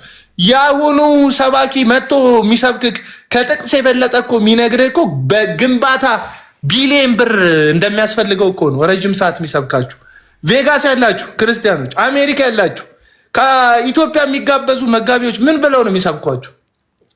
አረብ ሀገር ያላችሁ ልጆች ዱባይ ምናምን ኮንፈረንስ ሲያዘጋጁ የሚመጡት ሰባኪዎች ምን ብለው ነው የሚሰብኳችሁ? ከጥቅሱ የበለጠ ገንዘብን የሚጠይቁበት ሰዓት አይረዝምም ወይ? አይረዝምም። ጳውሎስ ገንዘብ ጠይቆ ያውቃል? ኦፍ ኮርስ ጠይቆ ያውቃል ጳውሎስ። ሁለተኛ ቆሮንቶስን መልእክቱን አንብቡት። ግን ለማን ጠየቀ? ለገዛ ሀብቱ፣ ለገዛ ብር፣ ለገዛ እንትን ሰረገላ ለመግዛት ወይም የቅንጦት ህይወት ለመኖር አይደለም። ጳውሎስ ገንዘብ ጠይቆ የሚያውቀው በኢየሩሳሌም ያሉ ቅዱሳን፣ ኢየሩሳሌም ላይ ያለችው እናት ቤተ ክርስቲያን፣ የመጀመሪያው መንፈስ ቅዱስ የወረደላት የተተከለች እነ ጴጥሮስ እነ ያዕቆብ እነ ዮሐንስ የሚመሯት ቤተ ክርስቲያን፣ ያቺ ቤተ ክርስቲያን ድርቅ ሲከሰትባት ቅዱሳንን ለመደገፍ ለመርዳት ገንዘብ አሰባስቦ ያውቃል እንዴ? አገልጋይ የፍቅር ስጦታ ይገባቸዋል። በእውነት የሚደክሙትን መጽሐፍ ቅዱስ በተለይ በማስተማር የሚደክሙት በማስተማር የሚደክሙት ይልቁንም ክብር ይገባቸዋል ይላል። አያቤል በቃ አበድክ ይለኛል። እውነት እኮ ነው። አንድ ጤነኛ አማኑኤል ውስጥ እኮ እብዱ የሚመስላቸው እኮ ደሞዝተኛው ዶክተር ነው። ታውቃላችኋል? ታማሚዎቹ እብድ የሚመስላቸው ዶክተሩ ነጭ ጋውን ማድረጉ ጤናው ያጣ ይመስላቸዋል። አንገቱ ላይ ልብ ማዳመጫውን ማድረጉ እብድ፣ እስክርቢቶ ቀይና ምናምን እስክርቢቶ እዚህ ውስጥ ማድረጉ ይሄ ለይቶለታል ነው የሚሉት። ምክንያቱም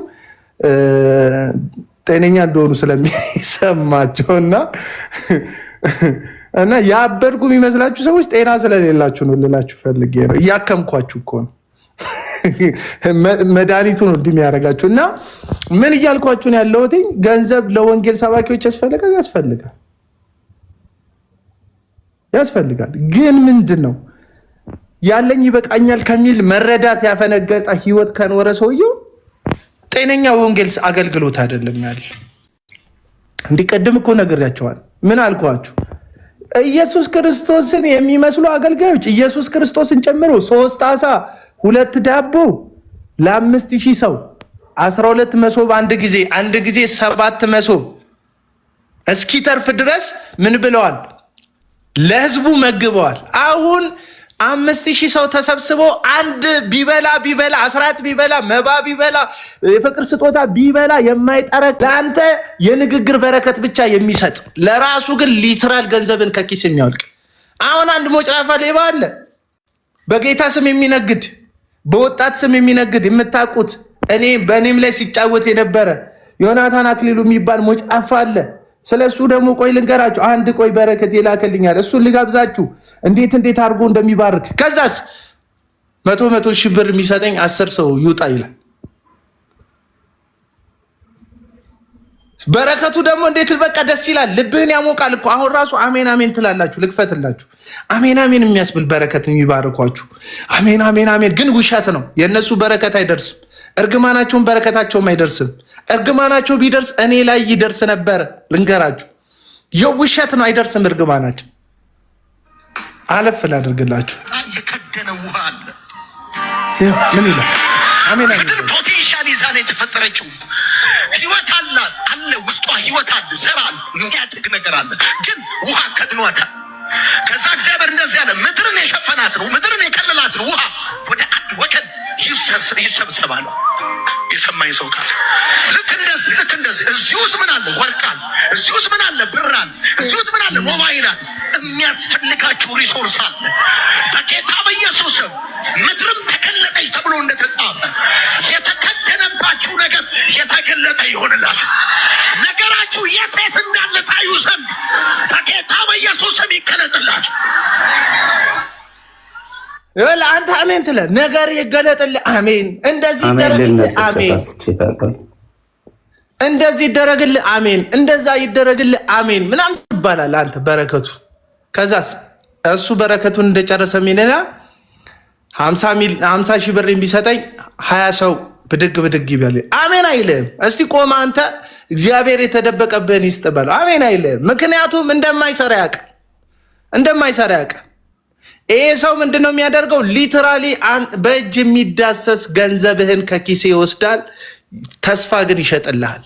ትባረካለህ ምናምን የሚል ተስፋ። ከዛ መኪና ይቀይራል፣ ምን ይቀይራል? አሁን ምቀኛ ነው የሚለኝ ሰው አዎ ምቀኛ ነኝ። አንተ እየገረጣ እሱ እየወዛ ከሆነ የሐሰተኞች ምልክት ነው። የበጉን ጸጉር ሕዝቅኤል ላይ እንዳለው ማለት ነው። የበጎቹን ጸጉር ሽጠው የበጎቹን ጸጉር ላጭተው ራሳቸውን የሚሸልሙ ምኖች አሉ። ሐሰተኞች እረኞች እኮ ናቸው።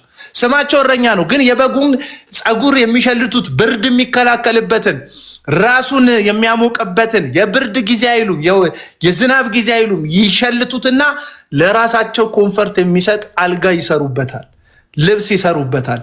እነዚህ ሐሰተኛ እረኞች ናቸው። ከበጉ ይጠቀማሉ እንጂ በጉን አይጠቅሙትም። ራሳቸው ውሃውን ከጠጡ በኋላ ይላል ሕዝቅኤል መጽሐፍ ላይ በጉ ሊጠጣ ሲል እንትን ይሉታል፣ ያደፈርሱበታል። አለቀ በቃ። ይሄንን ነው የምልህ። አለቀ። እግዚአብሔር ባርኮት አይደለም። ለምሳሌ ዮናታን አክሊሉ ቤት እየነዳ ያለው እግዚአብሔር ባርኮት አይደለም። ኤርምያስ ሁሴን የተቀናጣ ህይወት የሚኖረው እግዚአብሔር ባርኮት አይደለም። እዩ ጩፋ እንደዚህ አይነት የናጠጣ ህይወት የሚኖረው እግዚአብሔር ባርኮት አይደለም። ቅዱት ይሄንን ለሪከርድ እንዲመቻችሁ ቅዱት ይሄንን ፖስት አድርጉት።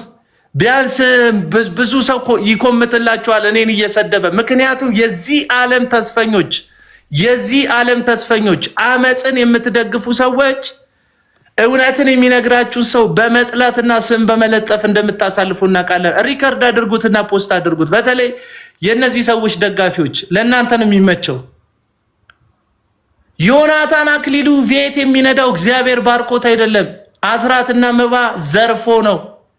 የህዝቡን ኪስ አውልቆ ነው። ሐሰተኛ ተስፋ ሸጦ ነው። ኤርምያስ ሁሴን የተቀናጣ ህይወት የሚኖረው ሜካፕ እየተቀባ መድረክ ላይ ልክ እንደ ቸከስ የሚያገለግለው ሴቶቹ በእንብርክክ ውሃ እስኪያቀርቡለት ድረስ መስቀል ላይ የተሰቀለውን ኢየሱስ ክርስቶስ አንድ ሰው ቆይ ብሎክ ላድርግ። መስቀል ላይ የተሰቀለውን ኢየሱስ ክርስቶስ እኩል ለሰው ልጆች ሁሉ የሞተው ለሁሉም፣ ለድሃው፣ ለሀብታሙ፣ ለመስኪኑ፣ ለአዋቂው፣ ላላዋቂው ሁሉ ክርስቶስ ኢየሱስ ለማዳን የተሰቀለው ኢየሱስ ክርስቶስን ስለማይሰብኩ ለአንዳንዶች እንዲንበረከኩ የሚያደርግ ሐሰተኛ ወንጌልን እየሰበኩ ነው ባለጸጋ የሆኑት። እዩ ጩፋ በጋርድ የሚሄደው እግዚአብሔር ባርኮት እየጠበቀው ስለአከበረው እንዳይመስል ወንጌልን ንግድ አድርጎት ስለሆነ ነው። በቃ ይሄ ነው ሪያሊቲውን ነው የምነግር። እነዚህ ሐሰተኛ አገልጋዮች እንዴት አወቅ? ሐሰተኛ አገልጋይ ከእግዚአብሔር የበለጠ ገንዘብን ነው የሚያመልከው፣ የሚያገለግለው ገንዘብን ነው። ለዚህ ዓለም ክብርና ለዚህ ዓለም ሲሳይ ነው የሚኖሩት። ተስፋ የላቸውም። ለዚህ ነው ሐዋርያው ቅዱስ ጳውሎስ ስለነዚህ ሰዎች ሲናገር ሆዳቸው አምላካቸው፣ ክብራቸው በነውራቸው፣ እዛስ ሐሳባቸው ደግሞ ምድራዊ ነው የሚለው። ምድራዊ ናቸው። ሰማይ ላይ ተስፋ የላቸውም እነዚህ ሰዎች። የእግዚአብሔርን መንግስት አይወርሱም እነዚህ ሰዎች። እውነቱን ልንገራችሁ። ለምን? ምድር ላይ የእግዚአብሔርን ወንጌል መነገጃ አድርገው ልክ መርካቶ በታታሪነት በንግድ ሙያ ተሰማርቶ እቁብ እየጣለ ከትንሽነት ትልቅ ደረጃ እንዳደረሰ ነጋዴ ራሳቸውን ያበለጸጉት የክርስቶስ ኢየሱስን ወንጌል ሽጠውት ነው። በቃ አለቀ። ስለዚህ አሁን ይሄንን ስል አንድ ሰው ምቀኛ ምናምን ይላል። አዎ ምቀኛ ነኝ። ከዚህ በፊት እኮ ነገር ያለ ምቀኛ ነኝ። አንተ ደጋፊ ነኝ ብለህ የሐሰቱን ተስፋ አሜን አሜን እያልክ 4 ዓመት ምንም ሳትለውጥ እንደውም መኪናን ሽጠ ለዛ ቸርች እየሰጠ በእግር እየተንፏቀክ ያለህ ከመካከለኛ ገቢ ምንም ወደ ሌለው ገቢ ስትለወጥ ሰውየው ራሱን እየለወጠ ስመለከት እመቀኛለሁ። እመቀኛለሁ። በደንብ ነው የምመቀኘው። አለቅ። ስለዚህ ማትዬ እነዚህ አፋቸው በረከት የሚያወጣ እኔ ሊተራሊ እኮ ዮናታን አክሊሉ እኮ አፈር አንስቶ እኮ ሰው ሲራገም እኮ አይቻለሁ። እንዴት ሰው ይራገም? ሊተራሊ ይራገማል እኮ። ቀደም ያሳየው ቪዲዮ አለ አይደል? የሚራገመው ልጅ ጀማሪ ነብይ ገማች። አሁን እሱ ሲኖትራክ በላያቸው ላይ ይውጣ ይላል፣ እውር ይሁኑ ይላል። ገንዘብ የማይሰጡትን ሰዎች አቤል አላማ ምንድን ወንጌል ዮናታን ወንጌል አይደለም፣ ወንጌል ላይ የሚነግድ ነጋዴ ነው። ይህችንም ሪከርድ አድርጎ ዮናታን ወንጌል አይደለም፣ እዩ ጩፋ ወንጌል አይደለም። በወንጌል ላይ የተለጠፉ ወንጌል ላይ የተጣበቁ ወንጌልን መጠቀሚያ መነገጃ ያደረጉ ወንጌል ተጧሪዎች ናቸው። ወንጌል ስለ ክርስቶስ ኢየሱስ ነው። አሁን ወንጌል ላይ እንቅፋት የሆንኩ ቢመስል አይደለም፣ ነጋዴ ላይ ነው እንቅፋት የሆንኩት። ራይል የወንድሞች ከሳሽ ወንድሞችሽ ከሆነ ነጋዴ ነው። አንቺ ወንድምሽ ሐሰተኛ ነሽ ማለት ነው። የኔ ወንድሞች አይደሉም። የኔ ወንድሞች ስለ ክርስቶስ ኢየሱስ ወንጌል መከራን የሚቀበሉ ናቸው። የኔ ወንድሞች ያለኝ ይበቃኛል የሚሉ ናቸው። የኔ ወንድሞች እንደ አባቶቻቸው እንደ ሐዋርያት እንደ ነቢያት መስዋዕትነት ሰማዕት ለመሆን የሚሞክሩ ናቸው እንጂ ሌባ ዘራፊ ወንድም የለኝ። ለምሳሌ አሁን እናንተ ሰይጣን ወንድማችሁ ነው። ምክንያቱም ሌባ ሰይጣን ስለሆነ ማለት ነው። እነዚህም ሰዎች የሰይጣን አምላኪዎች እንደሆኑ መጽሐፍ ቅዱስ ይናገራል። ለምሳሌ የሁለተኛ ቆሮንቶስ መጽሐፍ ምዕራፍ 11 ላይ የሚናገር አንድ የእግዚአብሔር ቃል ሐሳብ አለ። ሰይጣን የብርሃንን መልአክ እንዲመስል ራሱን ይለውጣል ይልና አገልጋዮቹም የጽድቅ አገልጋይ እንዲመስሉ ራሳቸውን ይቀይራሉ ይላል። ለእናንተ የጽድቅ አገልጋይ የመሰሏችሁ ማስካቸው ሲገለጥ ግን የተኩላነት ማንነት ያላቸው በግ የሚጫወቱ ውስጣቸው ነጣቂ ተኩላ የሆኑ እነዚህ ከዚህ ቀደም የጠራሁላችሁ አገልጋዮች ስለ ገንዘብ እንጂ ስለ ወንጌል መከራ ተቀበለው አያውቁም። ታሪክ ይሸጡላቸዋል። እኔ የአህያ ጋሪ ላይ ቁጭ ብዬ ስንከራተት የአህያ ጋሪ ላይ ቁጭ ብዬ ሲሄድ ምናምን ከዛ ሻሸመኔ ገባው፣ ከዛስ አዋሳ ገባው፣ ከዛስ ትንሽዬ ሱቅ ከፈትኩ፣ ቸርች የሚባል ሱቅ። ከዛስ ወጣቶች ላይ ጥሩ እንደሚሸቀል ገባኝ። ከዛስ ስለ ወጣቶች ችግር ማውራት ጀመርኩ። ከዛስ 2010 ላይ ናቡና የሚባሉ ሱስ ያናወዛቸው ልጆች መጡ። ከዛስ የነሱ ምስክርነት አሻሻጥኩ። ከዛስ ቪየት ገዛው ነው ታሪኩ። የለም መከራ የለውም አለ።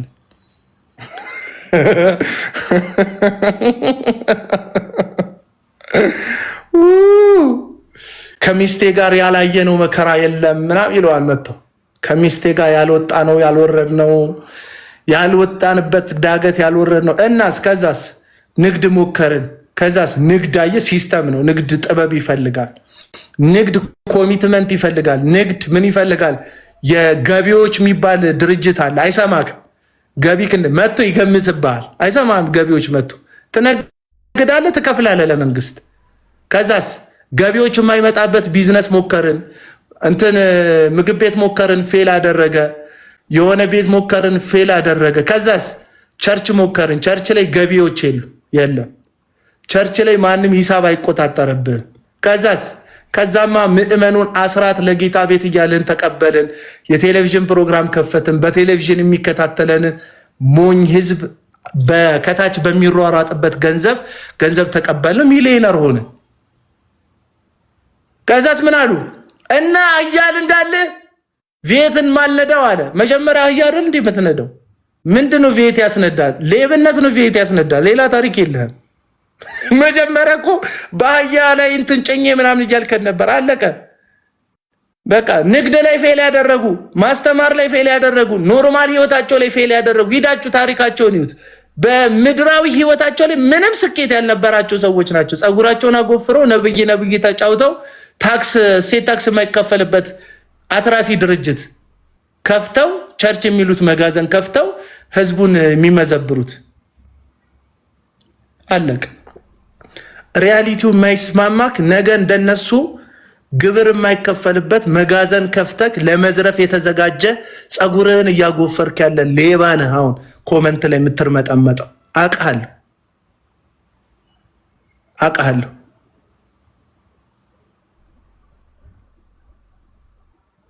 ይበቃኛል። ከዚህ በላይ ፕሮግራም አለ እና ሳሚ ከእግዚአብሔር ቃል ውጭ አታወራ። በመድኃኒዓለም ይሄ ወደዚህ ሀሳብ ነው የምትከተኝ። አጉል ምት ነው የምታስመታቸው ሰዎቹ። አጉል ምት የምታስመታቸው። ይረፉበት። ሰውየው እንቅልፍ አጥቷል። ይሄ የምትሉት እንቅልፍ አጥቷል። እየዞረ እኔን ማማት ነው ስራው። እየዞረ እኔ አደባባይ ነው የኔን ሀሜት የሚመስል አምቻ አላቅም። ሰው ነኝ በፍጹም ሰው አምቻ አላቅም። አደባባይ ይሄ 200 ምናምን ሰው አለ። አሁን ለምሳሌ ደጋፊው አለ። እሱም በፌክ አካውንት እየተከታተለ ነው። ታቡን ራሱ 23 ያስገባው እሱ ነው። በንዴት እየቀጠቀጠ ስክሪኑ ያውቃል፣ እንደሚከታተለኝ ያውቃል። እኔ የምን ጊዜም ቋሚ ተከታታዮቼ እዩ ጩፋ ተደራሲዎቼ፣ እውነቴን ላይቭ ስገባ ጆይን የሚል የመጀመሪያ አካውንት የነሱ ነው። ራሱ ስለማውቃቸው ነው። እያሰበከ ራሱ ያየኛል ፕሮግራም ላይ ራሱ ሆኖ ላይቭ እና ሞራል ምናምን የምትል ሰውዬ እንዳትሳሳት። ስለኔ አለማየት እኔን አለመስማት አይችሉም። ምክንያቱም በጣም በሚሊዮን የሚቆጠር ገንዘብ ነው ሉዝ እንዲያደርጉ ያደረኩት። ሉዝ እንዲያደርጉ ኢንቨስት ያደርጋሉ እኮ። ኮመንት ላይ አብዛኞቹን የሚሳደቡት ሰዎች ተመልከቷቸው። እየተከፈላቸው የሚሳደቡ ሰዎች አሉ። ልክ ያ በቀቀን አለ አይደለም መጥረቢያ ኮፍያው የማን ነው የትዝታው ዣንጥላ ያዥ። አሁን እሱ ልጅ እየተከፈለውን የሚሳደበው ጆር የሚባል ህፃን ልጅ አለ አይደል? ሊንዳ የምትባል ጩጫ ልጅ እንፈራሃለን ምናምን የሚለው ቪዲዮ የሚሰሩት ስለሚፈሩኝ እንዳይመስል ስለሚከፍሏቸው ነው። እነዚህ ሰዎች ስለሚከፍሏቸው። ኒና ምናምን የሚባል አንድ ልጅ አለ አይደል? ደቡብ አፍሪካ ቁጭ ብሎ ያለ አይደል? ከወገብ በታች እግሩ የማይሰራ ሱቅ ውስጥ ቁጭ ብሎ ቪዲዮ የሚፈልገውን እየቆረጠ የሚለቅ። አሁን እሱ ልጅ ተከፋይ ነው። እዩ ጩፋ እዛ የሄደ ጊዜ ከፍሎታል። ምንድን ነው ደቡብ አፍሪካ የሄደ ጊዜ ከፍሎታል። አብዛኞቹን ተከፋዮች ነው። ኤርሚያስ የምትሉት ቀለም ወርቅ አይተንፍሱ ተከፋይ ነው። በተለይ ታመምኩ ያለ ጊዜ አብዛኞቹን ከፍለውታል። ቋሚ ተከፋይ ነው። ለምንድን ነው ስለነ ዮናታን የማያወራው? ስለሚወዳቸው ብቻ እንዳይመስል። የታመምኩ ያለ ጊዜ ላይ ገንዘብ በርከት ያለ ገንዘብ ከነዚህ ሰዎች ስለተቀበለ አብዛኞቹን ተከፋዮች ናቸው። የሚደግፏቸው ሰዎች የሚደግፋቸውን ሰዎች ኤርሚያስ ቀለም ወርቅ አይተንፍሱ ጄፒኤስን ይደግፈዋል። መስፍን በሹን ይደግፈዋል። ዮናታን አክሊሉን ይደግፈዋል።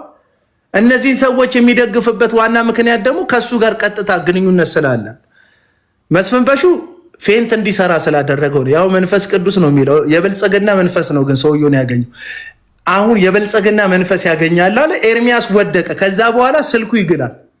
ኤርሚያስ የብልጽግና መንፈስ ካገኘው በኋላ ስልኩ ይጠላል። ምክንያቱም የብልጽግና መንፈስ ብልጽግና ደግሞ ፓርቲውን አላልኳችሁ፣ ይሄ ብልጽግና የሚሉት አለ።